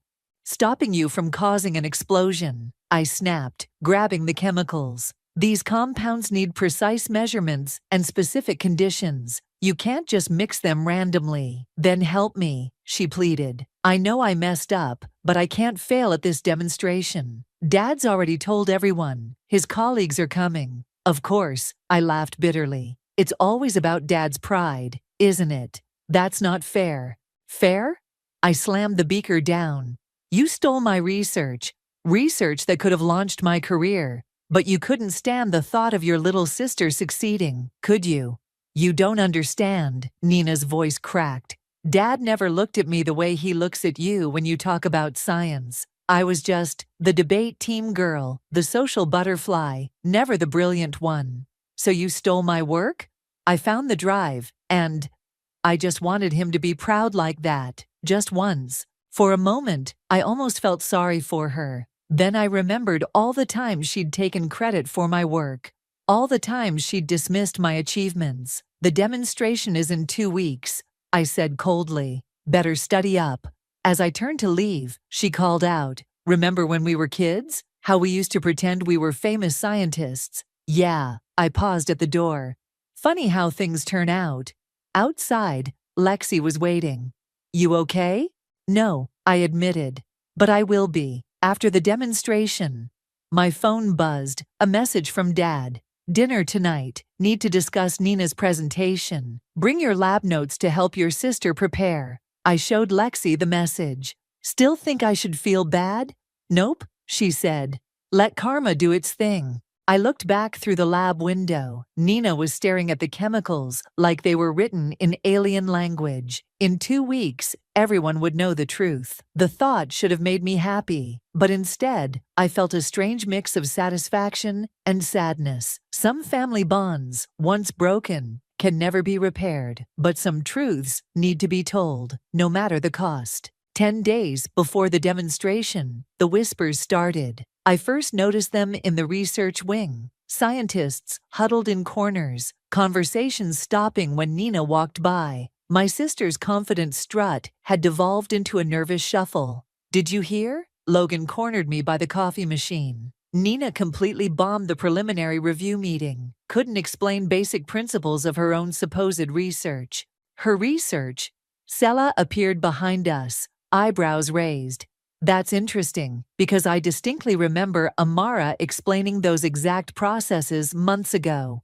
I poured my coffee carefully. I'm sure Nina has an explanation. Oh, she had several. Logan smirked. None of them made sense. The lab door burst open, and Nina stormed in, mascara smeared. Amara, we need to talk, now. I followed her into the supply closet, where she immediately broke down. They're all looking at me like I'm stupid, she sobbed. Sadie keeps asking these impossible questions, and everyone's whispering, and Dad's invited the entire department to the demonstration. And they're not impossible questions, I cut in. They're basic concepts that anyone who did this research would understand. Please, she grabbed my arm. Just help me understand enough to get through the demonstration. I'll tell everyone you helped with the research. I stared at her. Helped? Nina, it's my research. Every bit of it. And you know what's funny? If you'd asked, I probably would have collaborated with you. You don't understand the pressure I'm under, she hissed. Dad's always bragging about his brilliant younger daughter, the real scientist. Do you know how that feels? About as good as watching someone else take credit for your life's work, I imagine. A knock interrupted us. Nina, it was Sadie. We need to discuss some discrepancies in your methodology. Nina's face went white. I slipped out of the closet as Sadie entered, catching snippets of their conversation. Fundamental inconsistencies in your understanding. Cannot proceed without clear explanations. Integrity of the award at stake. I found Lexi in my lab, organizing samples. You're looking particularly smug today, she observed. The truth has a way of surfacing, I said, checking my phone. 3 missed calls from Dad. Right on cue, he burst into the lab. Amara, why aren't you helping your sister? She's falling apart. Dad, no excuses. This is a family moment. Nina needs us. She's under so much pressure. Because she stole my work. The words exploded out before I could stop them. Dad stepped back, shocked. What are you talking about? The research she won the award for. It's mine. All of it. She took my backup drive and passed it off as her own. That's ridiculous, he stammered. Nina would never. Check the timestamps. Check my lab records. Check the security footage from the night she worked late to make her breakthrough. She's never even run these experiments. You're just jealous, he said. But his voice wavered. Nina's always been… What, Dad? The favorite. The perfect one. Well, your perfect daughter is about to humiliate herself and this entire family because she can't explain research she didn't do. The lab fell silent. Even Lexi had stopped moving. I should… Dad turned and walked out, looking lost. My phone buzzed. A text from Logan. Nina just ran out of her meeting with Sadie crying. Committee's calling an emergency session. You okay? Lexi asked softly. No, I admitted. But it's too late to stop this now. The rest of the day passed in a blur of whispers and sidelong glances. Nina didn't return to the lab. Dad didn't call again. That evening, I found a single email in my inbox from Sadie. We should talk about your research, the original research. I was typing a response when my door buzzer rang. Mom stood there looking tired. Nina told me everything, she said quietly. She's not well, Amara. The demonstration is in 9 days, I finished. And she's not ready because she didn't do the research. Can't you help her? For the family. I thought about all the family dinners where my achievements were footnotes to Nina's stories. All the times I swallowed my pride and stayed quiet. No, Mom, not this time. She left without another word. My phone buzzed again. A message from an unknown number. This is Sadie. Committee meeting tomorrow at 9 a.m. Your presence is required. I forwarded the message to Lexi, who responded immediately. The house of cards is falling. Looking out my window at the darkening sky, I thought about Nina, probably crying in her apartment. About Dad, his world of perfect family dynamics crumbling. About years of living in shadows and swallowing truth. Sometimes karma needs a catalyst, and sometimes that catalyst is simply refusing to help hide a lie any longer. The committee room felt colder than usual that morning. Sadie sat at the head of the long table, flanked by 4 stern-faced committee members. Nina slumped in her chair, eyes red-rimmed. I took my seat quietly, noting the stack of papers in front of Sadie. Let's begin, Sadie said, adjusting her glasses. Nina, please explain the molecular binding process in your energy storage system. Nina's voice quivered. Well, the molecules, they bind together. Specifically, Sadie pressed. Walk us through the exact chemical reaction. I'm just nervous. Nina's laugh sounded hollow. Amara, maybe you could… No. Sadie cut in sharply. We need to hear this from you. The silence stretched painfully. I watched my sister crumble under the weight of her lies, remembering all the times she'd stolen my spotlight with her easy charm and quick deflections. Not today. Perhaps, one committee member suggested, you could explain why the catalyst needs precise pH levels. Nina shuffled her papers desperately. The pH levels are important because the door burst open. Dad strode in, looking like he hadn't slept. I demand to know what's going on here, he announced. My daughter is being harassed. Mr. Hopkins, Sadie said coolly. This is a closed meeting. I've been reviewing Amara's lab records, Dad continued, ignoring her. And Nina's supposed breakthrough timeline doesn't add up. Nina's head snapped up. Daddy, please. When exactly did you develop this research, Nina? His voice cracked. Because according to the lab logs, you've barely spent 10 hours total in any research facility this year. I worked from home, Nina stammered. With what equipment? I finally spoke. The specialized catalysts, the molecular spectrometer, the temperature-controlled environment chamber. Enough, Sadie interrupted. Nina, we've reviewed the security footage from the nights you claim to be working. We've examined your badge access records. We've compared your methodology documents with previously submitted research papers. She paused, letting each word land like a hammer blow. Would you like to explain the remarkable similarities we found with your sister's work? Nina burst into tears. Everyone expected so much. And Amara makes it look so easy. Easy? I stood up, anger finally boiling over. I spent 3 years developing this research. 3 years of failed experiments, missed family events, sleepless nights. You think it was easy? You always were Dad's favorite, Nina shot back. Perfect little scientist Amara, following in his footsteps. That's not true, Dad said quietly. Nina, I was always proud of you too. Your debates, your social skills. My social skills, Nina laughed bitterly. That's what you were proud of, while you bragged about Amara's scientific achievements. Ladies, Sadie cut in firmly. This family drama, while fascinating, doesn't change the facts. Nina, we have no choice but to rescind the award. The room fell silent. The demonstration is cancelled, Sadie continued. We'll issue a public statement. No, Nina pleaded. Please, you can't. The humiliation. Should have thought about that before stealing my research, I muttered. Dad stepped forward. There must be some way to handle this quietly. Science is built on integrity, Sadie said firmly. This isn't just about family reputation, Mr. Hopkins. This is about maintaining the credibility of our entire scientific community. As if on cue, my phone buzzed. A news alert. Questions arise about Horizon Award winners' research credentials. It's already starting. I showed them the headline. Nina slumped in her chair, defeated. I never meant, I just wanted to be seen, Dad finished softly. Oh, Nina, why didn't you just tell me? Would you have listened? She asked. Really listened, not just nodded and asked about Amara's latest experiment? The truth of her words hung heavy in the air. We were all guilty. Nina of theft, Dad of favoritism, me of silence when I should have spoken up sooner. The committee will need your formal statement, Sadie told me. As the original researcher, I nodded, watching Nina gather her things with trembling hands.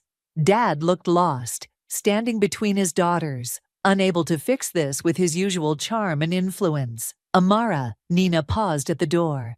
I am sorry, not for getting caught, but for everything. For all the times I couldn't just let you shine. Save it, I said, turning away. But as she left, I caught Dad's eye. The pain there matched my own. The pain of a family fracturing under the weight of long-buried truths. Sadie cleared her throat. Well, shall we discuss your research properly now, Amara? I sat down, straightening my papers. Through the window, I could see Nina and Dad walking across the campus, their shoulders bent, no longer the perfect father-daughter duo they'd pretended to be. Sometimes victory tastes more like ashes than champagne. The news spread like wildfire. By evening, every major scientific journal had picked up the story.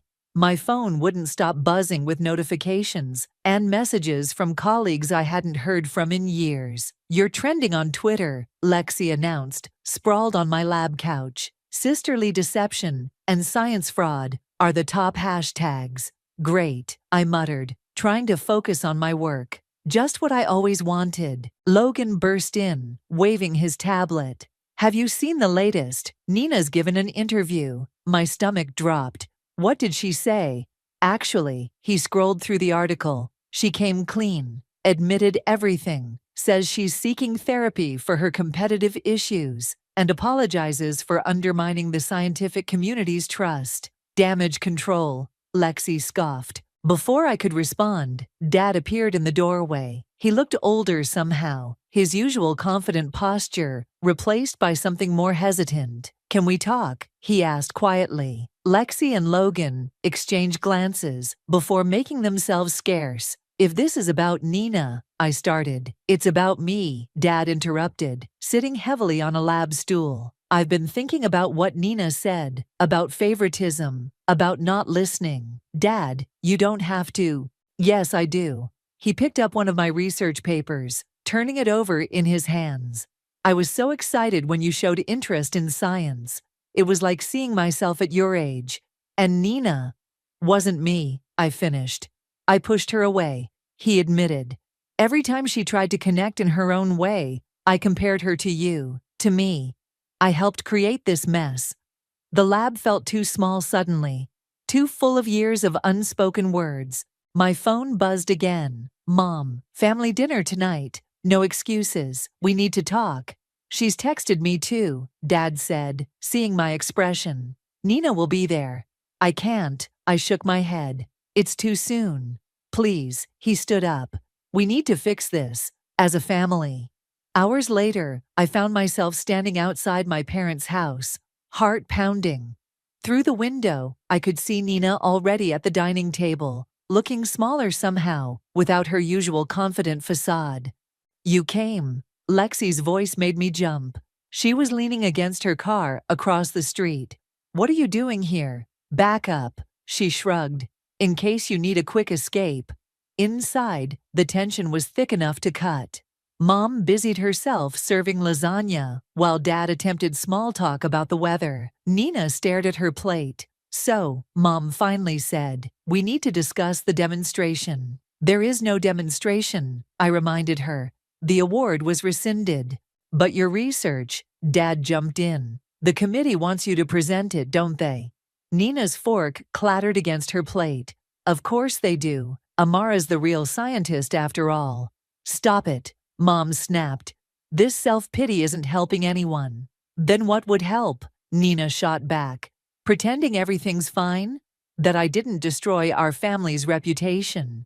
"You didn't destroy anything," Dad said quietly. "We did that ourselves, years ago." The silence that followed was deafening. "I got offered a position at Stanford," I said suddenly. "Everyone looked at me. They want me to continue my research there, lead my own team." That's wonderful," Mom managed. "When do you leave?" Nina asked, her voice small. "Next month, after I present my research to the committee." "Amara," Nina started, then stopped. Tried again. "The research, it really is brilliant. I knew it the moment I read it. That's why I—" She trailed off. "Wanted it for yourself," I finished.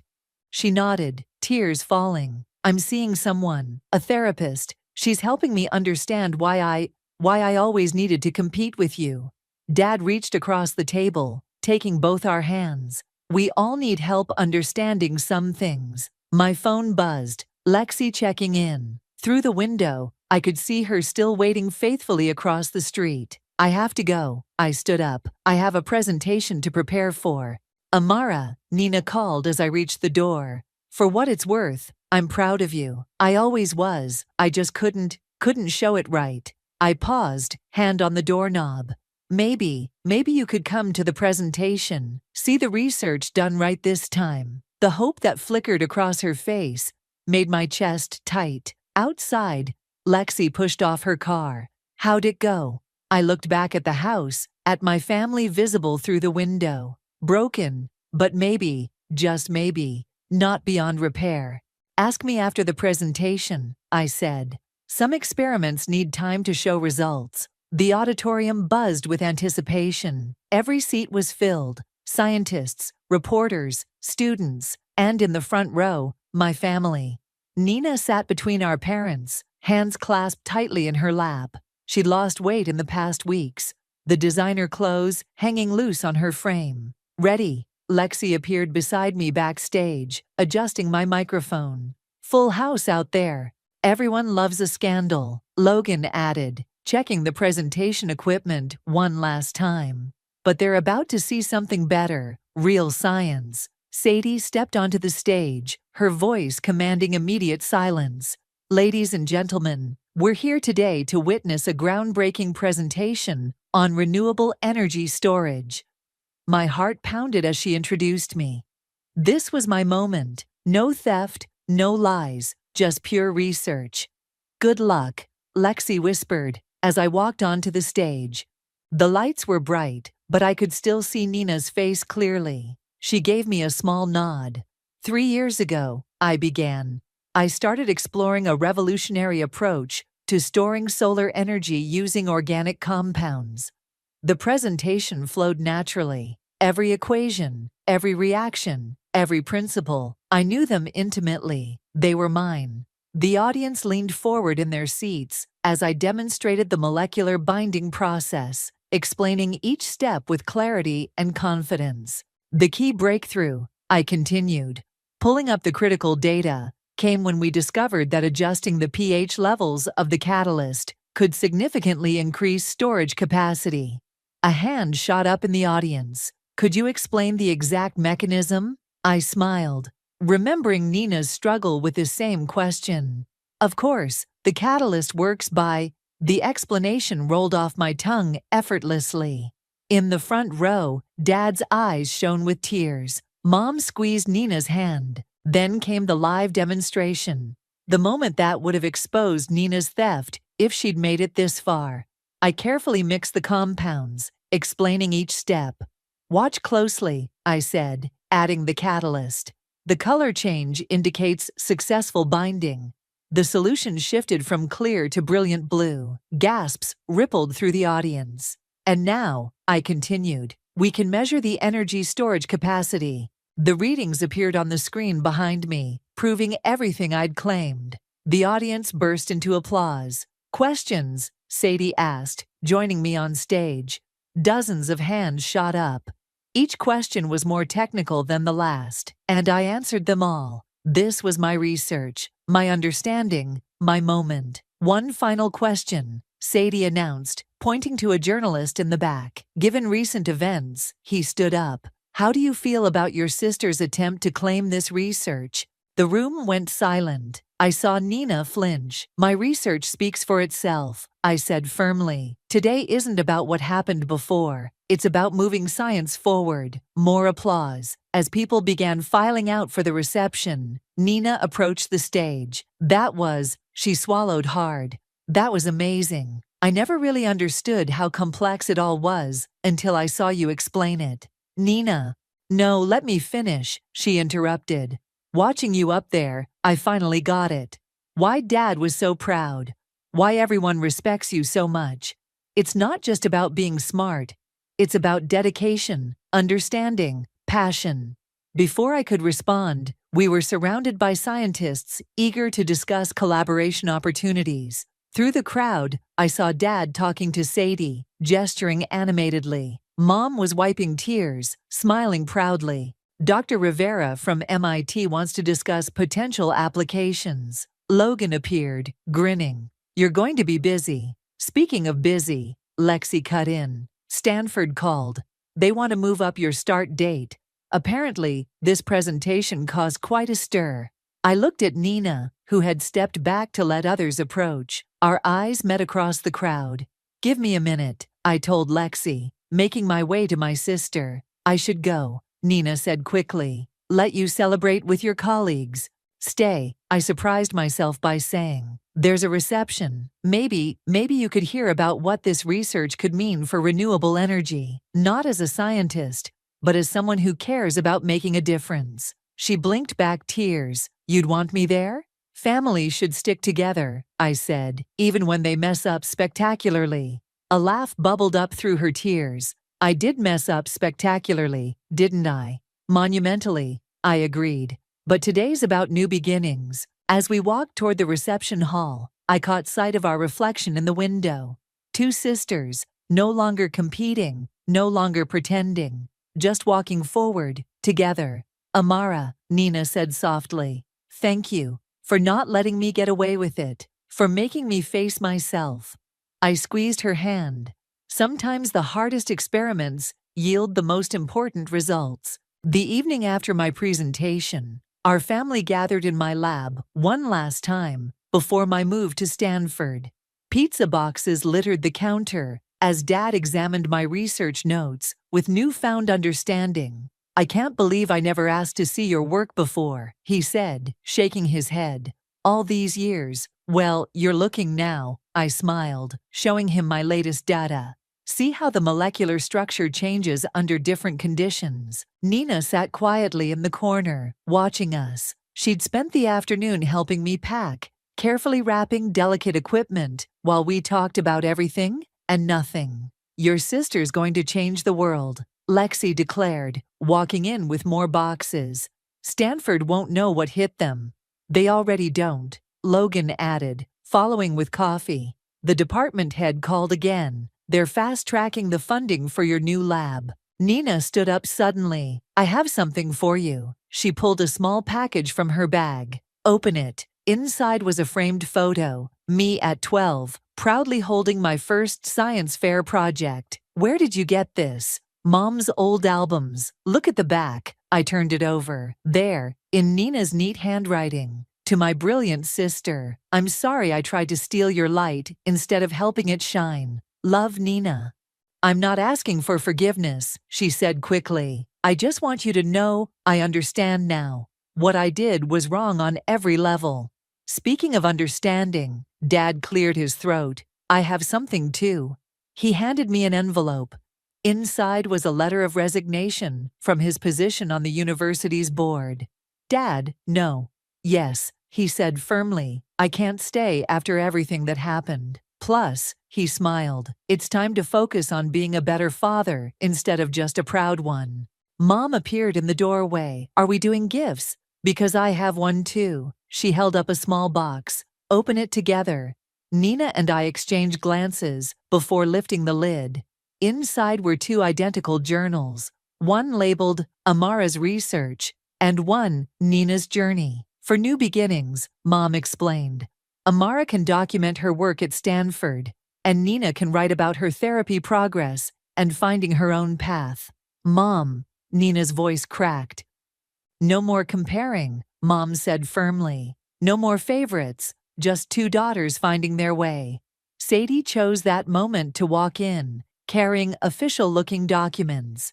"Sorry to interrupt the family moment, but I need signatures. Amara, Stanford's waiting for these transfer papers. And Nina, the ethics committee requires your formal statement." We signed our respective papers, me toward my future, Nina acknowledging her past mistakes. "By the way," Sadie added, "the committee was impressed with how you handled everything, Amara. They're considering you for next year's award, properly this time." "Actually," I said, looking at Nina, "I've been thinking about that. What if we turned this whole experience into something positive?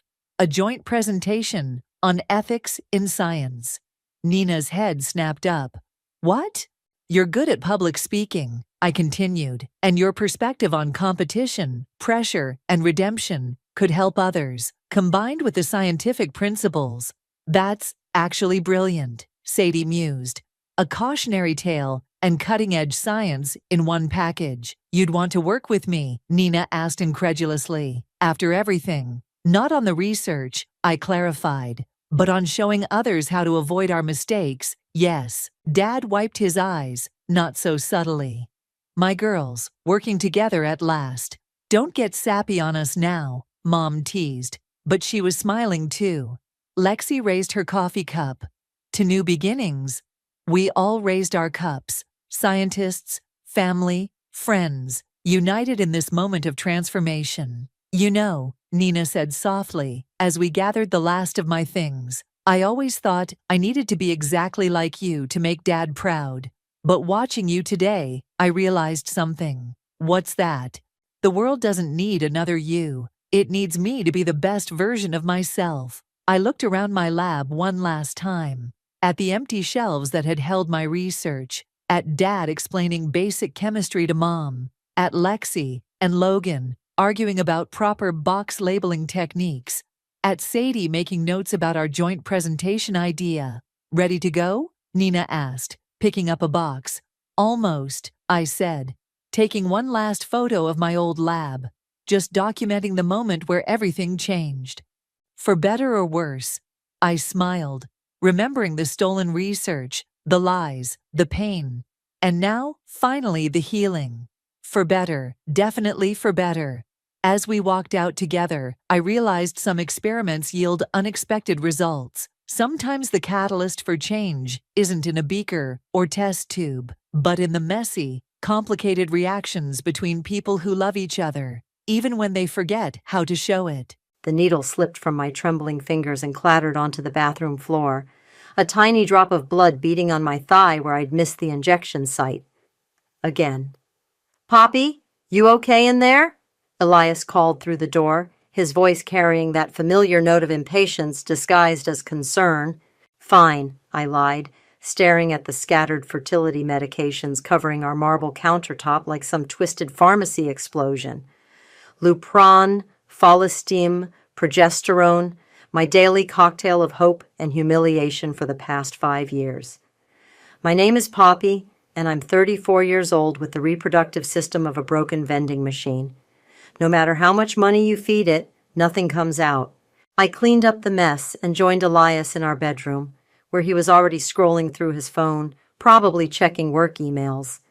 The man could multitask his way through an apocalypse. "Ready for dinner at your parents'?"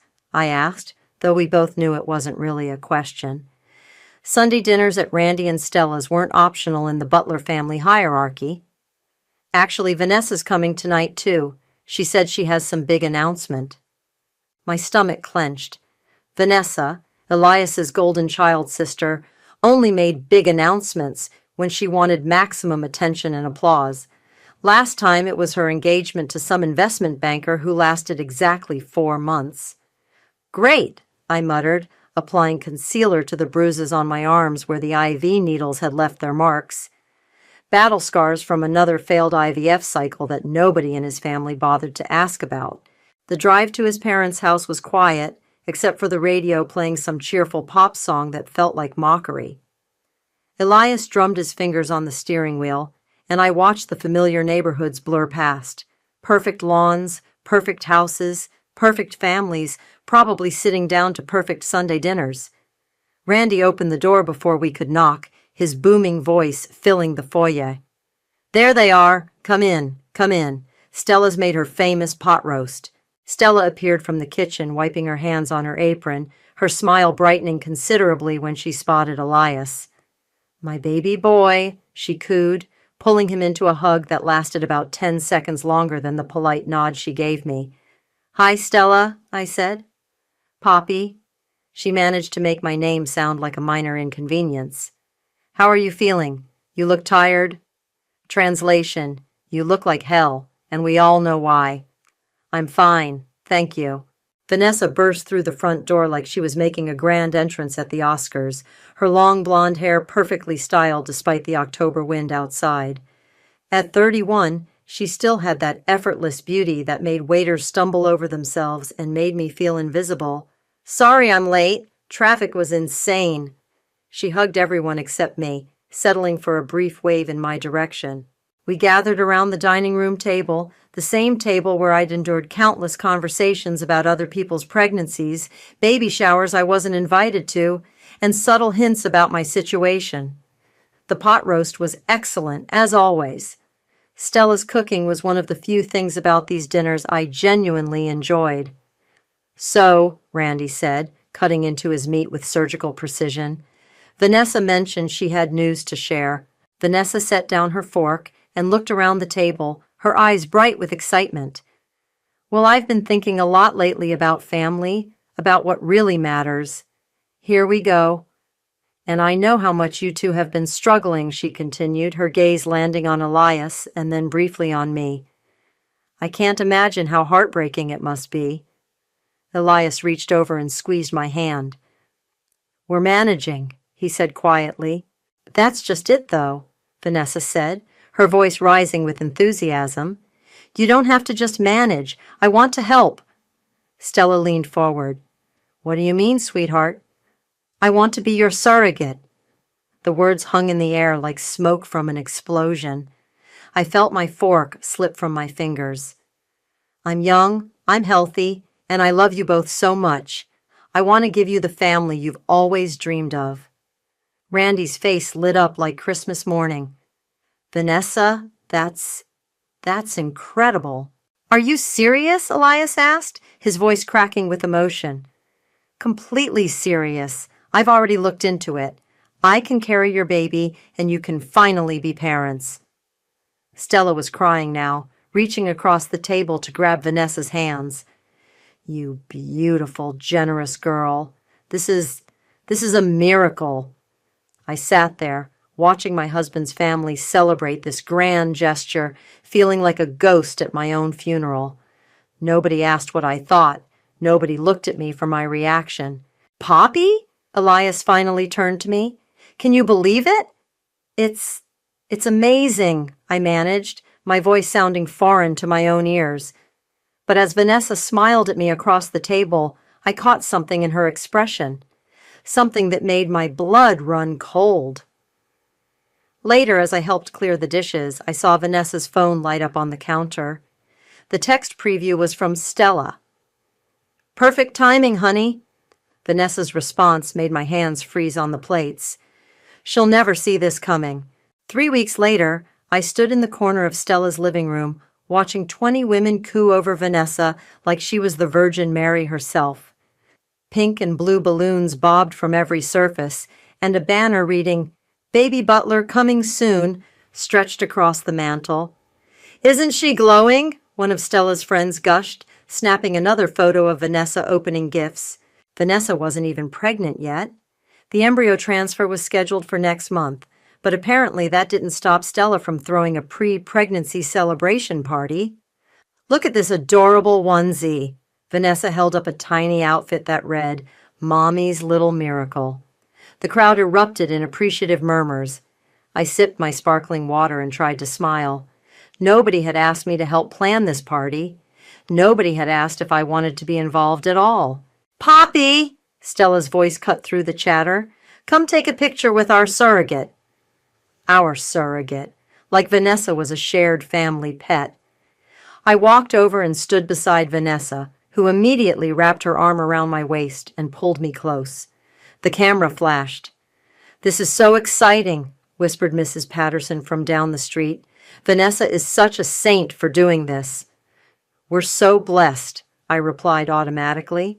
After the guests left, I helped clean up while Vanessa lounged on the couch, her hands dramatically placed on her still flat stomach.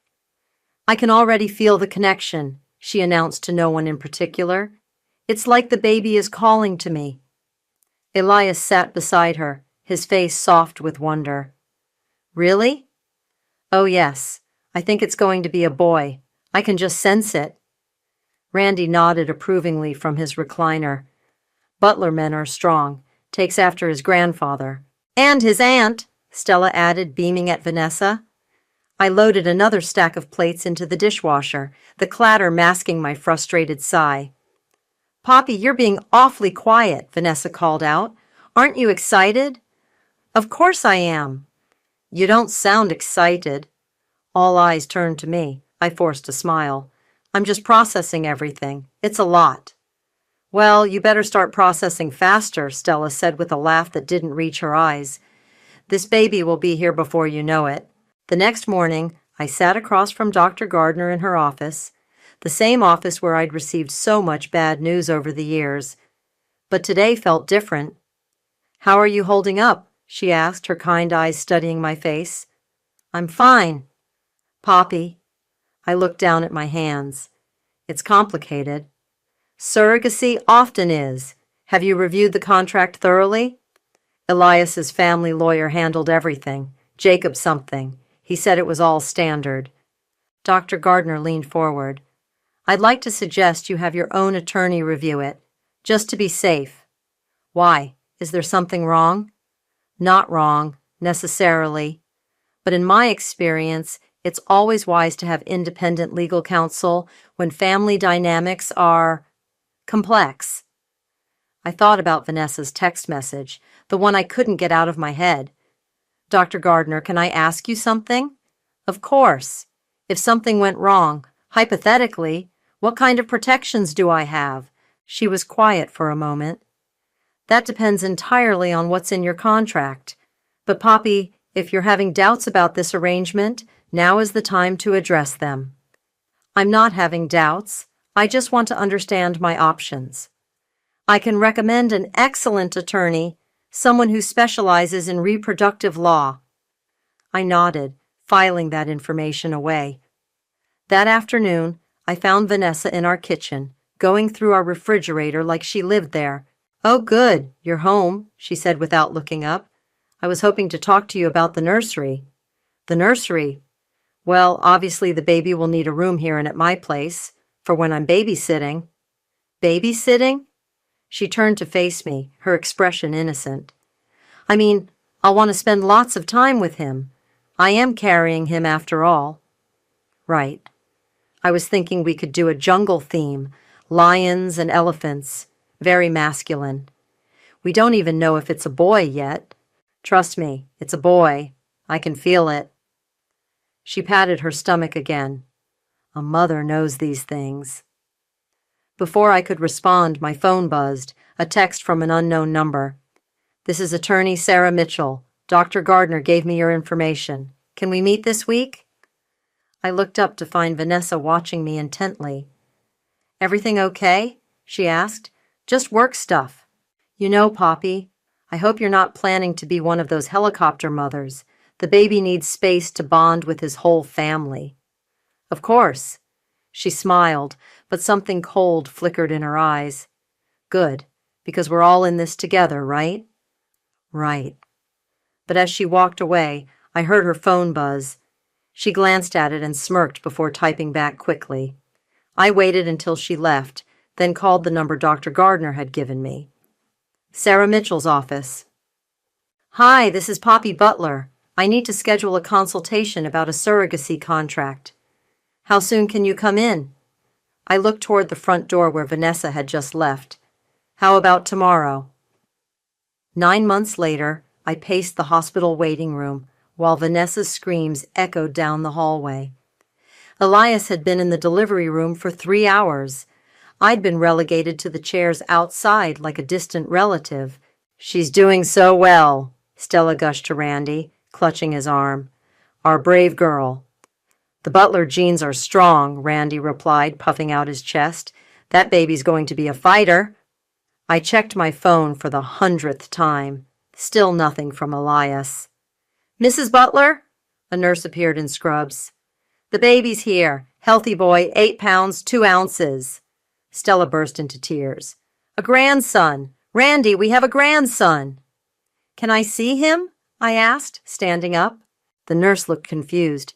"Are you family?" "I'm the mother," I said quietly. "Oh." She glanced at Stella, who was already pushing past her toward the delivery room. "Let me check with the patient." I followed behind Randy and Stella, my heart hammering. After 5 years of needles and hormones and disappointment, my baby was finally here. The delivery room was chaos. Vanessa lay propped up in bed, sweaty and exhausted but glowing with triumph. Elias stood beside her, tears streaming down his face as he held a tiny bundle wrapped in blue. "He's perfect," Elias whispered. "Absolutely perfect." "Let me hold my grandson," Stella demanded, reaching for the baby. Elias carefully transferred the bundle to his mother's arms. She cooed and rocked, her face soft with wonder. "Look at those little fingers," Randy said, leaning over his wife's shoulder. "He's got the Butler nose." I stood frozen in the doorway, watching my family bond with my child while I remained invisible. "Poppy," Vanessa called out weakly, "come meet your son." I approached the bed slowly. Stella reluctantly handed me the baby, and for the first time in 9 months, I held him. He was warm and solid and real, his tiny face scrunched up like he was concentrating on something important. "Hello, little one," I whispered. "His name is Milo," Vanessa announced. "Milo Butler." I looked up sharply. We hadn't decided on a name yet. "Well, I decided while I was in labor. It just came to me." She smiled serenely. Milo Vanessa Butler. Vanessa? Elias questioned. For his middle name, after the woman who gave him life. Stella clapped her hands together. That's beautiful, sweetheart. Milo Vanessa Butler. I stared down at the baby, at Milo, feeling like the ground was shifting beneath my feet. Actually, I said carefully, I was thinking we could name him Poppy. Vanessa's voice was firm, despite her exhaustion. I carried him for 9 months. I think I've earned the right to name him. The room fell silent. Everyone was looking at me, waiting for my response. Of course, I said finally. Milo is perfect. But as I tried to hand the baby back to Vanessa, she shook her head. Actually, I want to hold him a little longer. She took Milo from my arms and cradled him against her chest. Mommy missed you, she cooed. Mommy? I repeated. Vanessa looked up at me, her eyes bright and defiant. Well, I am his mother. I carried him. I gave birth to him. I named him. Vanessa, Elias said uncertainly. No, it's true. She sat up straighter in the bed, her voice growing stronger. Look at him. He knows me. He's been with me for 9 months. But the contract, I started. The contract was just paperwork, Stella interrupted. This is about what's best for the baby. What's best for Milo, Vanessa corrected, is staying with his real mother. The words hit me like a physical blow. His real mother? I'm keeping him, Vanessa announced, her voice ringing with certainty. I can't give him up. I won't. The room erupted. Randy started talking about family bonds. Stella was crying about miracles, and Elias just stood there looking shell-shocked. You can't do this, I said, my voice barely above a whisper. I can, and I am. Vanessa's grip on Milo tightened. I'm his mother now. Elias, I turned to my husband desperately, say something. He looked between me and Vanessa, his face torn. Maybe we should think about this. If Vanessa has bonded with the baby, if she's bonded with him, I couldn't believe what I was hearing. He's my son. Biologically, yes, Stella said coldly. But Vanessa carried him. She's the one who sacrificed her body for 9 months. You should be grateful you're even here at all, Randy added. Most surrogates don't let the biological parents in the delivery room. I looked around at these people, my husband, my in-laws, my sister-in-law, and realized they had planned this, all of it. I need some air, I managed, backing toward the door. Poppy, wait, Elias called after me, but I was already running down the hallway, past the nurse's station, past the other new families celebrating their joy. I burst through the exit doors into the parking garage and leaned against a concrete pillar, gasping for breath. My phone buzzed, a text from Thea. How's the baby? Send pictures. I stared at the message, then typed back. They're keeping him. My phone immediately rang. What do you mean they're keeping him? Thea's voice was sharp with concern. Vanessa says she's his mother now. Elias is backing her up. Poppy, that's not legal. You have a contract. I laughed, but it came out more like a sob. Apparently, contracts are just paperwork. Where are you? Hospital parking garage. Stay there. I'm coming to get you. As I waited for Thea, I thought about Vanessa's text from months ago. She'll never see this coming. They were wrong about one thing, though. They had no idea what I knew. 2 months earlier, I sat in Sarah Mitchell's office while she spread the surrogacy contract across her mahogany desk like evidence at a crime scene. This is interesting, she murmured, flipping through pages. Very interesting. What do you mean? Your family's attorney, Jacob, he's not exactly known for his attention to detail. She pointed to a section near the back. See this clause here? About inheritance and parental rights? I leaned forward. What about it? It's buried in the legal jargon, but essentially it states that any attempt to breach the intended parent's custody rights or manipulate the surrogacy arrangement will result in forfeiture of all family assets tied to the Butler estate. I don't understand. Sarah smiled grimly. Your husband's family has significant wealth, correct? Trust funds, property, investments? Yes, but what does that have to do with? Everything's tied together. If they try to keep your baby or interfere with your parental rights, they lose it all. The entire inheritance goes to you and your child. I stared at the contract. Jacob signed off on this? He did. Probably thought it was standard boilerplate language. Sarah's eyes gleamed. It's not. Did you write this clause? Let's just say I had some input during the revision process. Dr. Gardner and I have worked together before on complicated cases. Now, standing in the hospital parking garage with Thea's arm around my shoulders, I remembered that conversation clearly. We need to go back up there, Thea said firmly. You can't let them steal your baby. It's not that simple. Yes, it is. You have legal rights. I pulled out my phone and called Sarah Mitchell. Poppy, I heard about the delivery. Congratulations. They're keeping him. Vanessa says she's his mother now. I see. Are you at the hospital? Yes. Perfect. I need you to do something for me. Can you get back into that room? I think so. Good. I'm sending someone to meet you there, a process server. But first I need you to get a DNA sample from the baby. What? Why? Trust me, Dr. Gardner will help you. She's expecting your call. 20 minutes later, Dr. Gardner appeared in the hospital lobby carrying a small medical kit. How are you holding up? She asked. I've been better. Sarah explained what we need to do. Are you ready? We took the elevator back to the maternity ward. Through the window of Vanessa's room, I could see the whole family still gathered around the bed, passing Milo between them like a trophy. Just act natural, Dr. Gardner whispered. Ask to hold him one more time. I knocked softly and entered. Vanessa was nursing Milo, her face serene and Madonna-like. How are you feeling? I asked. Wonderful. He's such a good baby. She looked up at Dr. Gardner. Is everything okay? Just routine follow-up, Dr. Gardner said smoothly, making sure everyone's healthy. I was wondering, I said carefully, if I could hold him again, just for a few minutes? Vanessa hesitated, then reluctantly handed Milo over. Don't wake him up. I cradled my son, memorizing his tiny features, while Dr. Gardner pretended to check his vitals. With practiced efficiency, she swabbed the inside of his cheek with a cotton swab and slipped it into a small vial. Everything looks perfect, she announced. What was that swab for? Stella asked suspiciously.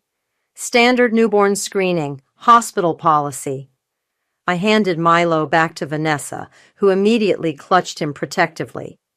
We should let you rest, I said. As we left the room, I heard Vanessa whisper to Stella, Something's not right. She's acting weird. Don't worry, sweetheart, Stella replied. What can she possibly do? Dr. Gardner and I walked to the elevator in silence. Once the doors closed, she turned to me. The DNA results will take 48 hours, but Poppy, I need to ask you something. What? Are you absolutely certain you want to go through with this? Once we start down this path, there's no going back. I thought about Vanessa's smug smile, about Elias standing there saying nothing while they stole my child, about 5 years of being treated like an outsider in my own family. I'm certain. Good, because Sarah's process server is already in the building. My phone buzzed with a text from Sarah. Papers are ready. Give me the word. I looked back toward Vanessa's room, where I could hear laughter and celebration. They thought they'd won. They thought I was broken, defeated, grateful just to be included. I typed back, Not yet. Let them get comfortable first. What are you waiting for? Dr. Gardner asked. The right moment. They're planning to have Vanessa legally adopt Milo. I want to wait until they're all gathered together thinking they've won. That's risky. What if they try to leave the state? They won't. They're too arrogant. They want to parade their victory around town first. Dr. Gardner studied my face. You've thought this through. I've had months to think it through. And you're prepared for the consequences? This will destroy your marriage, your relationship with Elias's family. I looked down at the DNA vial in her hand, proof that Milo was mine, not Vanessa's. They destroyed those things the moment they decided to steal my son. All right then, Dr. Gardner pocketed the vial. I'll rush the DNA results. 48 hours. As she walked away, I pulled out my phone and scrolled to Elias's number. He'd called 6 times since I left the room, but I hadn't answered. Instead, I typed a simple message. Congratulations on your new nephew. Then I turned off my phone and walked out of the hospital. They had no idea what was coming. What? The next morning, I sat in my empty house, staring at the nursery I'd spent months preparing. The crib stood ready, the mobile hung motionless, and tiny clothes waited in drawers that would never be opened. Elias had texted me 12 times overnight. I deleted them all without reading. My phone rang. Thea. Have you eaten anything? She asked without preamble. I'm not hungry. I'm bringing coffee and bagels. Don't argue. 20 minutes later, she was at my kitchen table, spreading cream cheese while I pushed food around my plate. You need to fight this, she said. You can't just let them win. I'm not letting them win. Then what's your plan? Because sitting here feeling sorry for yourself isn't going to get your baby back. Before I could answer, the doorbell rang. Elias stood on my porch, looking like he hadn't slept either. Can we talk? He asked. I don't think there's anything to say. Please, Poppy. Just 5 minutes. I let him in, but didn't offer him coffee. He sat across from me at the kitchen table while Thea glared at him from the counter. Vanessa's struggling, he began. She's having second thoughts about keeping Milo. Really? She's scared. She never expected to feel so attached. Attached to my son. Our son, he corrected. But maybe we can work something out. Joint custody or joint custody? I set down my coffee cup harder than necessary. Of my own child? It's complicated, Poppy. She carried him for 9 months. Because she volunteered to be a surrogate, not because she wanted to become a mother. Elias rubbed his face. My parents think it might be best for everyone if we just accept the situation. Accept it? Vanessa's good with kids. She's young, healthy, financially stable. Get out. Poppy, get out of my house. Thea stepped forward. You heard her. After Elias left, I called Sarah Mitchell. The DNA results came back, she said immediately. 99.9% match. Milo is definitely your biological child. And Vanessa? 0%. She's not related to him at all. I closed my eyes. So what now? Now we move. I've prepared all the paperwork, custody order, restraining order if necessary, and the inheritance documentation. When do you want to serve them? They're having a family meeting tonight to discuss Vanessa's adoption plans. Perfect. Maximum impact. That afternoon, I drove to Randy and Stella's house. Through the front window, I could see them all gathered in the living room. Vanessa sat in the center of the couch, holding Milo while everyone fawned over them. I parked across the street and called Sarah. They're all here, I said. Process server is 5 minutes away. Are you ready? I'm ready. Poppy, once this starts, there's no stopping it. They're going to lose everything. The house, the trust funds, the business investments, all of it goes to you and Milo. Good. And your marriage to Elias is already over. I watched through the window as Jacob, the family lawyer, arrived with a briefcase. He shook hands with Randy and joined the circle around Vanessa and Milo. My phone buzzed with a text from an unknown number. Process server here. White sedan across from you.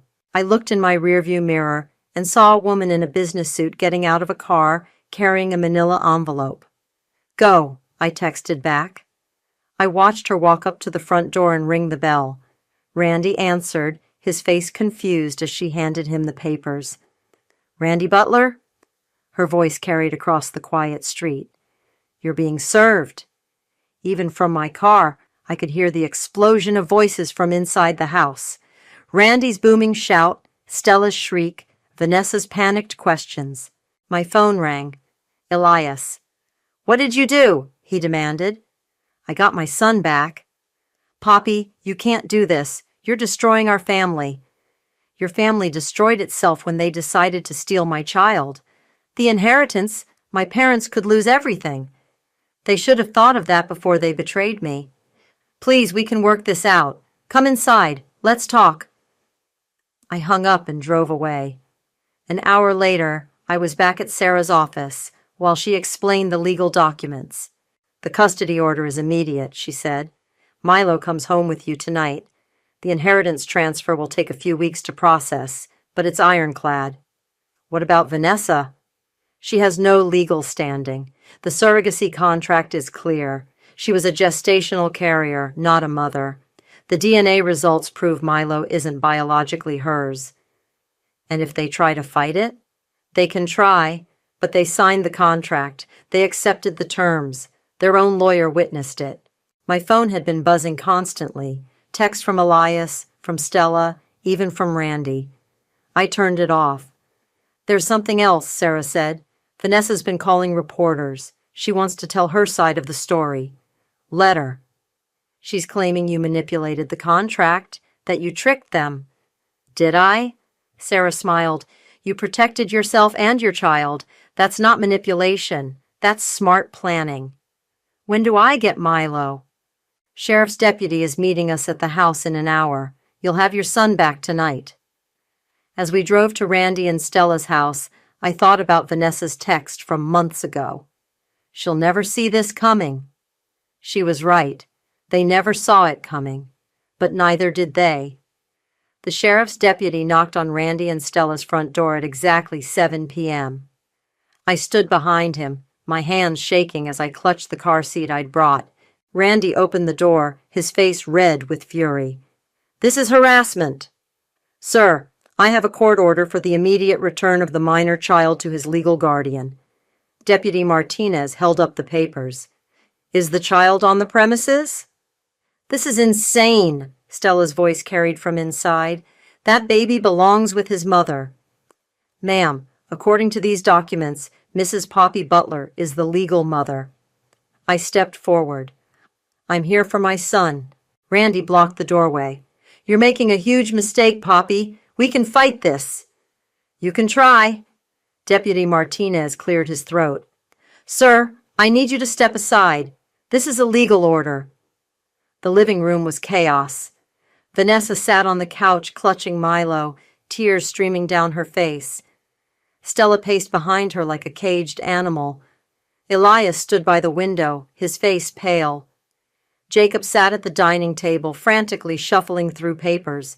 "There has to be something," Jacob muttered. "Some loophole, some clause we missed." "You missed a lot of things," Sarah said, entering behind me, "starting with your client's attempt to commit fraud." "Fraud?" Randy sputtered. "We're not committing fraud." "Attempting to steal a child through manipulation of a surrogacy agreement? That's fraud. Conspiracy, too." Vanessa looked up from Milo, her eyes wild. "I carried him for 9 months. I gave birth to him. I'm his mother." "Biologically, you're not related to him at all," Sarah replied calmly. "We have DNA evidence." "That's impossible." Sarah pulled out a folder. 99.9% match between Poppy and the child. 0% match between you and the child. Would you like to see the lab results? The room fell silent except for Milo's soft whimpering. "How?" Stella whispered. "How what?" I asked. "How is he not Vanessa's biological child? She carried him." "She was a surrogate," I said slowly, like I was explaining to a child. "The embryo was created from my egg and Elias's sperm. That's how surrogacy works." Vanessa's face crumpled, but I felt so connected to him. I thought maybe... "You thought what?" Elias asked. "I thought maybe the doctors made a mistake, that somehow it was my egg they used." Jacob looked up from his papers. "Wait, you thought the child was biologically yours?" "I hoped," Vanessa whispered. "I prayed for it."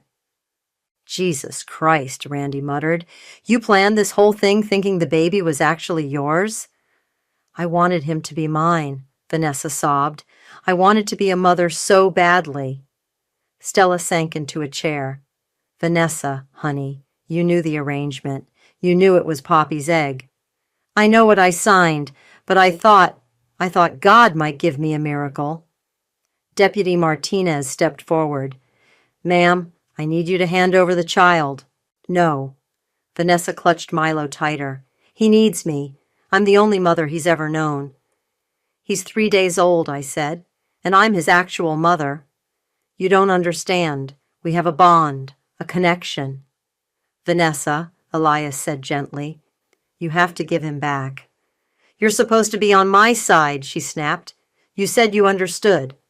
I said I understood you were confused. I didn't say I supported kidnapping. It's not kidnapping if I'm his mother. But you're not, Sarah interjected. Legally, biologically, or otherwise, you were a gestational carrier, nothing more. Vanessa stood up, still holding Milo. I won't let you take him. Deputy Martinez moved closer. Ma'am, don't make this harder than it needs to be. Vanessa, please, I said. Just give me my son. Your son? She laughed bitterly. You couldn't even carry him yourself. You needed me to do it for you. Because I have fertility issues. That doesn't make me less of a mother. Doesn't it? What kind of mother can't even get pregnant? The words hit like a slap. I felt my face burn with shame and anger. The kind who fights for her child, I said quietly. The kind who doesn't give up. I fought for him too. I carried him when you couldn't. You volunteered to carry him, for us, for our family. Well, I changed my mind. You can't change your mind about someone else's baby.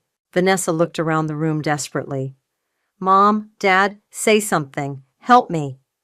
Randy and Stella exchanged glances. Finally, Randy spoke. Sweetheart, if the DNA says he's not yours, I don't care what the DNA says. I carried him. I love him. Love doesn't make you his mother, I said. Then what does? Biology? A piece of paper? Yes, Sarah answered. Exactly that. Biology and legal documentation, both of which prove Poppy is this child's mother. Vanessa looked at Milo in her arms, then at me. For a moment, I thought she might hand him over. Instead, she bolted for the back door. Stop her! Deputy Martinez shouted. But Vanessa was already running across the backyard, clutching my son. Deputy Martinez was faster than Vanessa expected. He caught up to her at the garden gate, where she stood trapped between the fence and his approaching figure. Ma'am, stop right there, he commanded. You're holding that child too tightly. Vanessa spun around. Milo pressed against her chest. Stay back! You're scaring him! Vanessa, please! Elias called from the porch. You're going to hurt him. I would never hurt him. I'm protecting him. I stepped forward slowly, my hands visible. From what?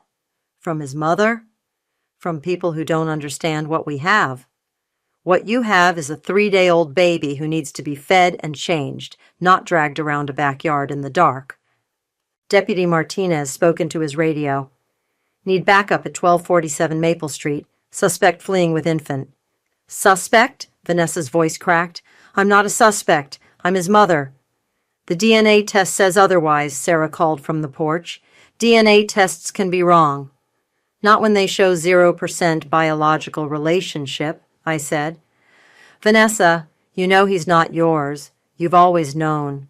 She looked down at Milo, who was starting to cry. But I carried him. I felt him move inside me. I talk to him every day.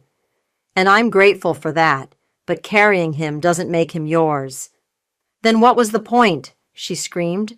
What was the point of any of this if I just have to give him up? The point was to help us have a family. Help you? What about helping me? What about what I wanted? Stella stepped off the porch. Sweetheart, what you wanted was to do something beautiful for your brother and sister-in-law. No, what I wanted was to be important, to be needed, to be the hero for once instead of the screw-up. Randy joined his wife. You're not a screw-up, honey. Yes, I am. I'm 31 years old with no career, no husband, no children. Poppy has everything I want. I don't have everything, I said quietly. I couldn't have children without help. I needed you. You needed my body. You didn't need me. That's not true. Isn't it? When was the last time you called me just to talk? When was the last time you invited me somewhere that wasn't family related? I opened my mouth to answer and realized I couldn't. See? You used me, just like everyone else. Vanessa, Elias said, that's not fair. Fair? You want to talk about fair? She turned to face him. You promised me I'd always be part of his life. You said I'd be his favorite aunt. You still can be. How? When Poppy hates me? When she takes him away and never lets me see him again? I don't hate you, I said. Yes, you do, and you should. I tried to steal your baby. Milo's cries were getting louder.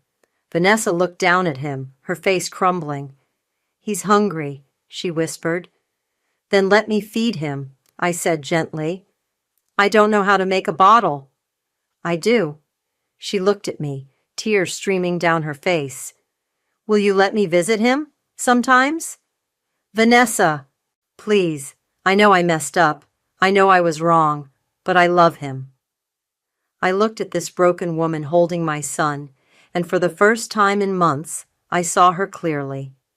Not as the villain in my story, but as someone who was lost and desperate and making terrible choices. We'll figure something out, I said. You promise? I promise we'll talk about it after you give him back. Vanessa nodded slowly and walked toward me. With shaking hands, she placed Milo in my arms. I'm sorry, she whispered. I'm so sorry. I held my son for the second time, feeling his weight settle against my chest. He stopped crying immediately, as if he recognized where he belonged. It's okay, I said to Vanessa. It's going to be okay. But as I looked around at the faces surrounding me, Elias's guilty relief, Randy and Stella's devastation, Vanessa's heartbreak, I realized nothing would ever be okay again. There's still the matter of the inheritance, Sarah said quietly. Randy's face went white. What inheritance? The clause in the surrogacy contract. Any attempt to breach custody rights results in forfeiture of all family assets to the biological parents. That's impossible, Jacob sputtered. I would never have agreed to that. Sarah pulled out a copy of the contract. Page 15, Section 12, subsection C. Your signature is right there. Jacob grabbed the papers and read frantically. His face went gray. Oh, God, he whispered. Oh, God, what have I done? You signed a contract without reading it, Sarah said, and now your clients have lost everything. Stella sank to her knees in the grass. Everything? The house, the business, the trust funds, all of it goes to Poppy and Milo. This can't be happening, Randy said. It's already happened, I replied, holding my son closer. Poppy, Elias stepped toward me. Please, we can work something out. No, I said firmly, we can't. They're my parents. And this is my son. Your family made their choice when they tried to steal him. I turned to Deputy Martinez. Can you escort me to my car? As I walked away from the house, carrying Milo to safety, I heard Vanessa call out behind me. His middle name is Vanessa. Don't forget his middle name is Vanessa. I didn't turn around.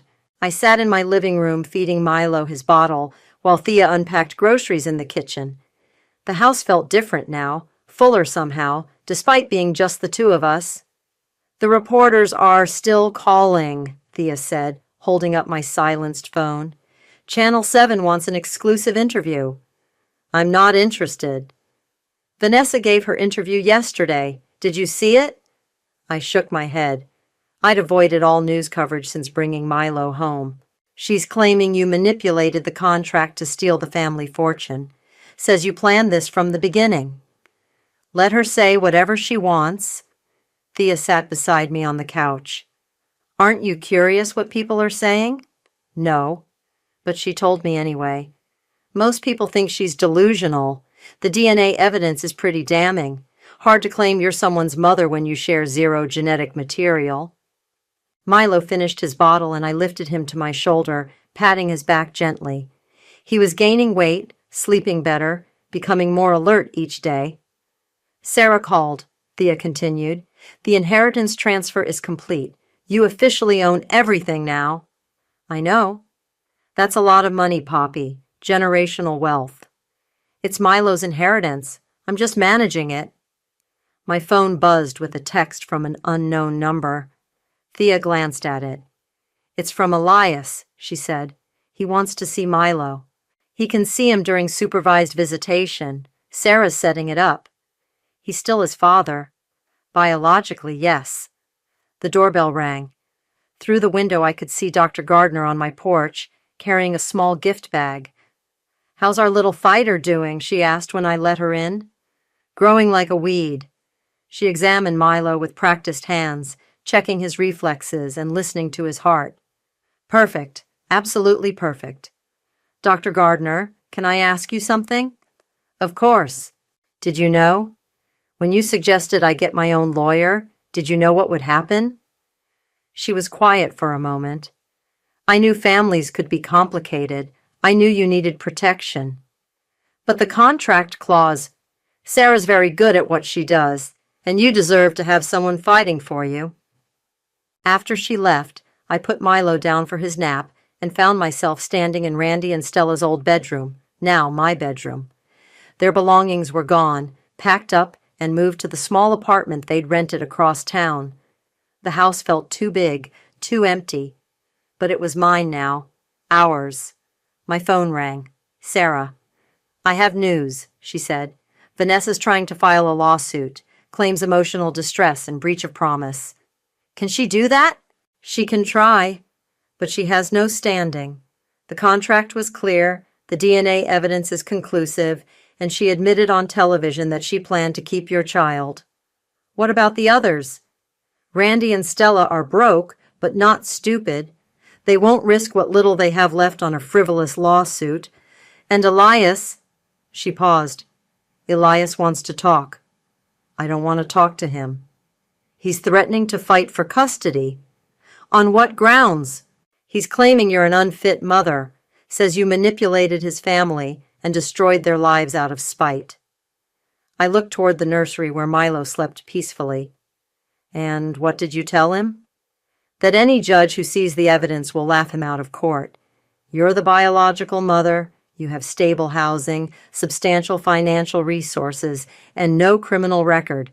He's the one who stood by while his family tried to steal your child. Good. Poppy, there's something else. The media attention is getting intense. People are taking sides. What do you mean? Some are calling you a hero, a woman who fought back against a manipulative family. Others are saying you're a gold digger who destroyed innocent people for money. What do you think? I think you're a mother who protected her child. Everything else is just noise. That evening, I sat in the nursery rocking Milo while he slept. The mobile above his crib played a soft lullaby, and moonlight streamed through the window. Thea appeared in the doorway. You okay? I keep thinking about what Vanessa said, about me not calling her, not including her. You feel guilty. Maybe I do. She tried to steal your baby, Poppy. I know, but she was right about some things. I did use her. I did take her for granted. That doesn't justify what she did. No, it doesn't. I looked down at Milo's sleeping face, so peaceful and perfect. Do you think I'm a terrible person? For what? For destroying their lives, for taking everything. Thea sat on the ottoman beside the rocking chair. They destroyed their own lives when they decided to betray you. You just made sure they faced consequences. It doesn't feel like justice. It feels like revenge. Maybe it's both. And maybe that makes me just as bad as them. No, Thea said firmly. It makes you human. It makes you a mother who fought for her child. Milo stirred in my arms, making soft baby sounds. I kissed his forehead and whispered, You're safe now. You're home. Outside, a car drove slowly past the house. I recognized Elias's sedan, the way he always drove when he was thinking.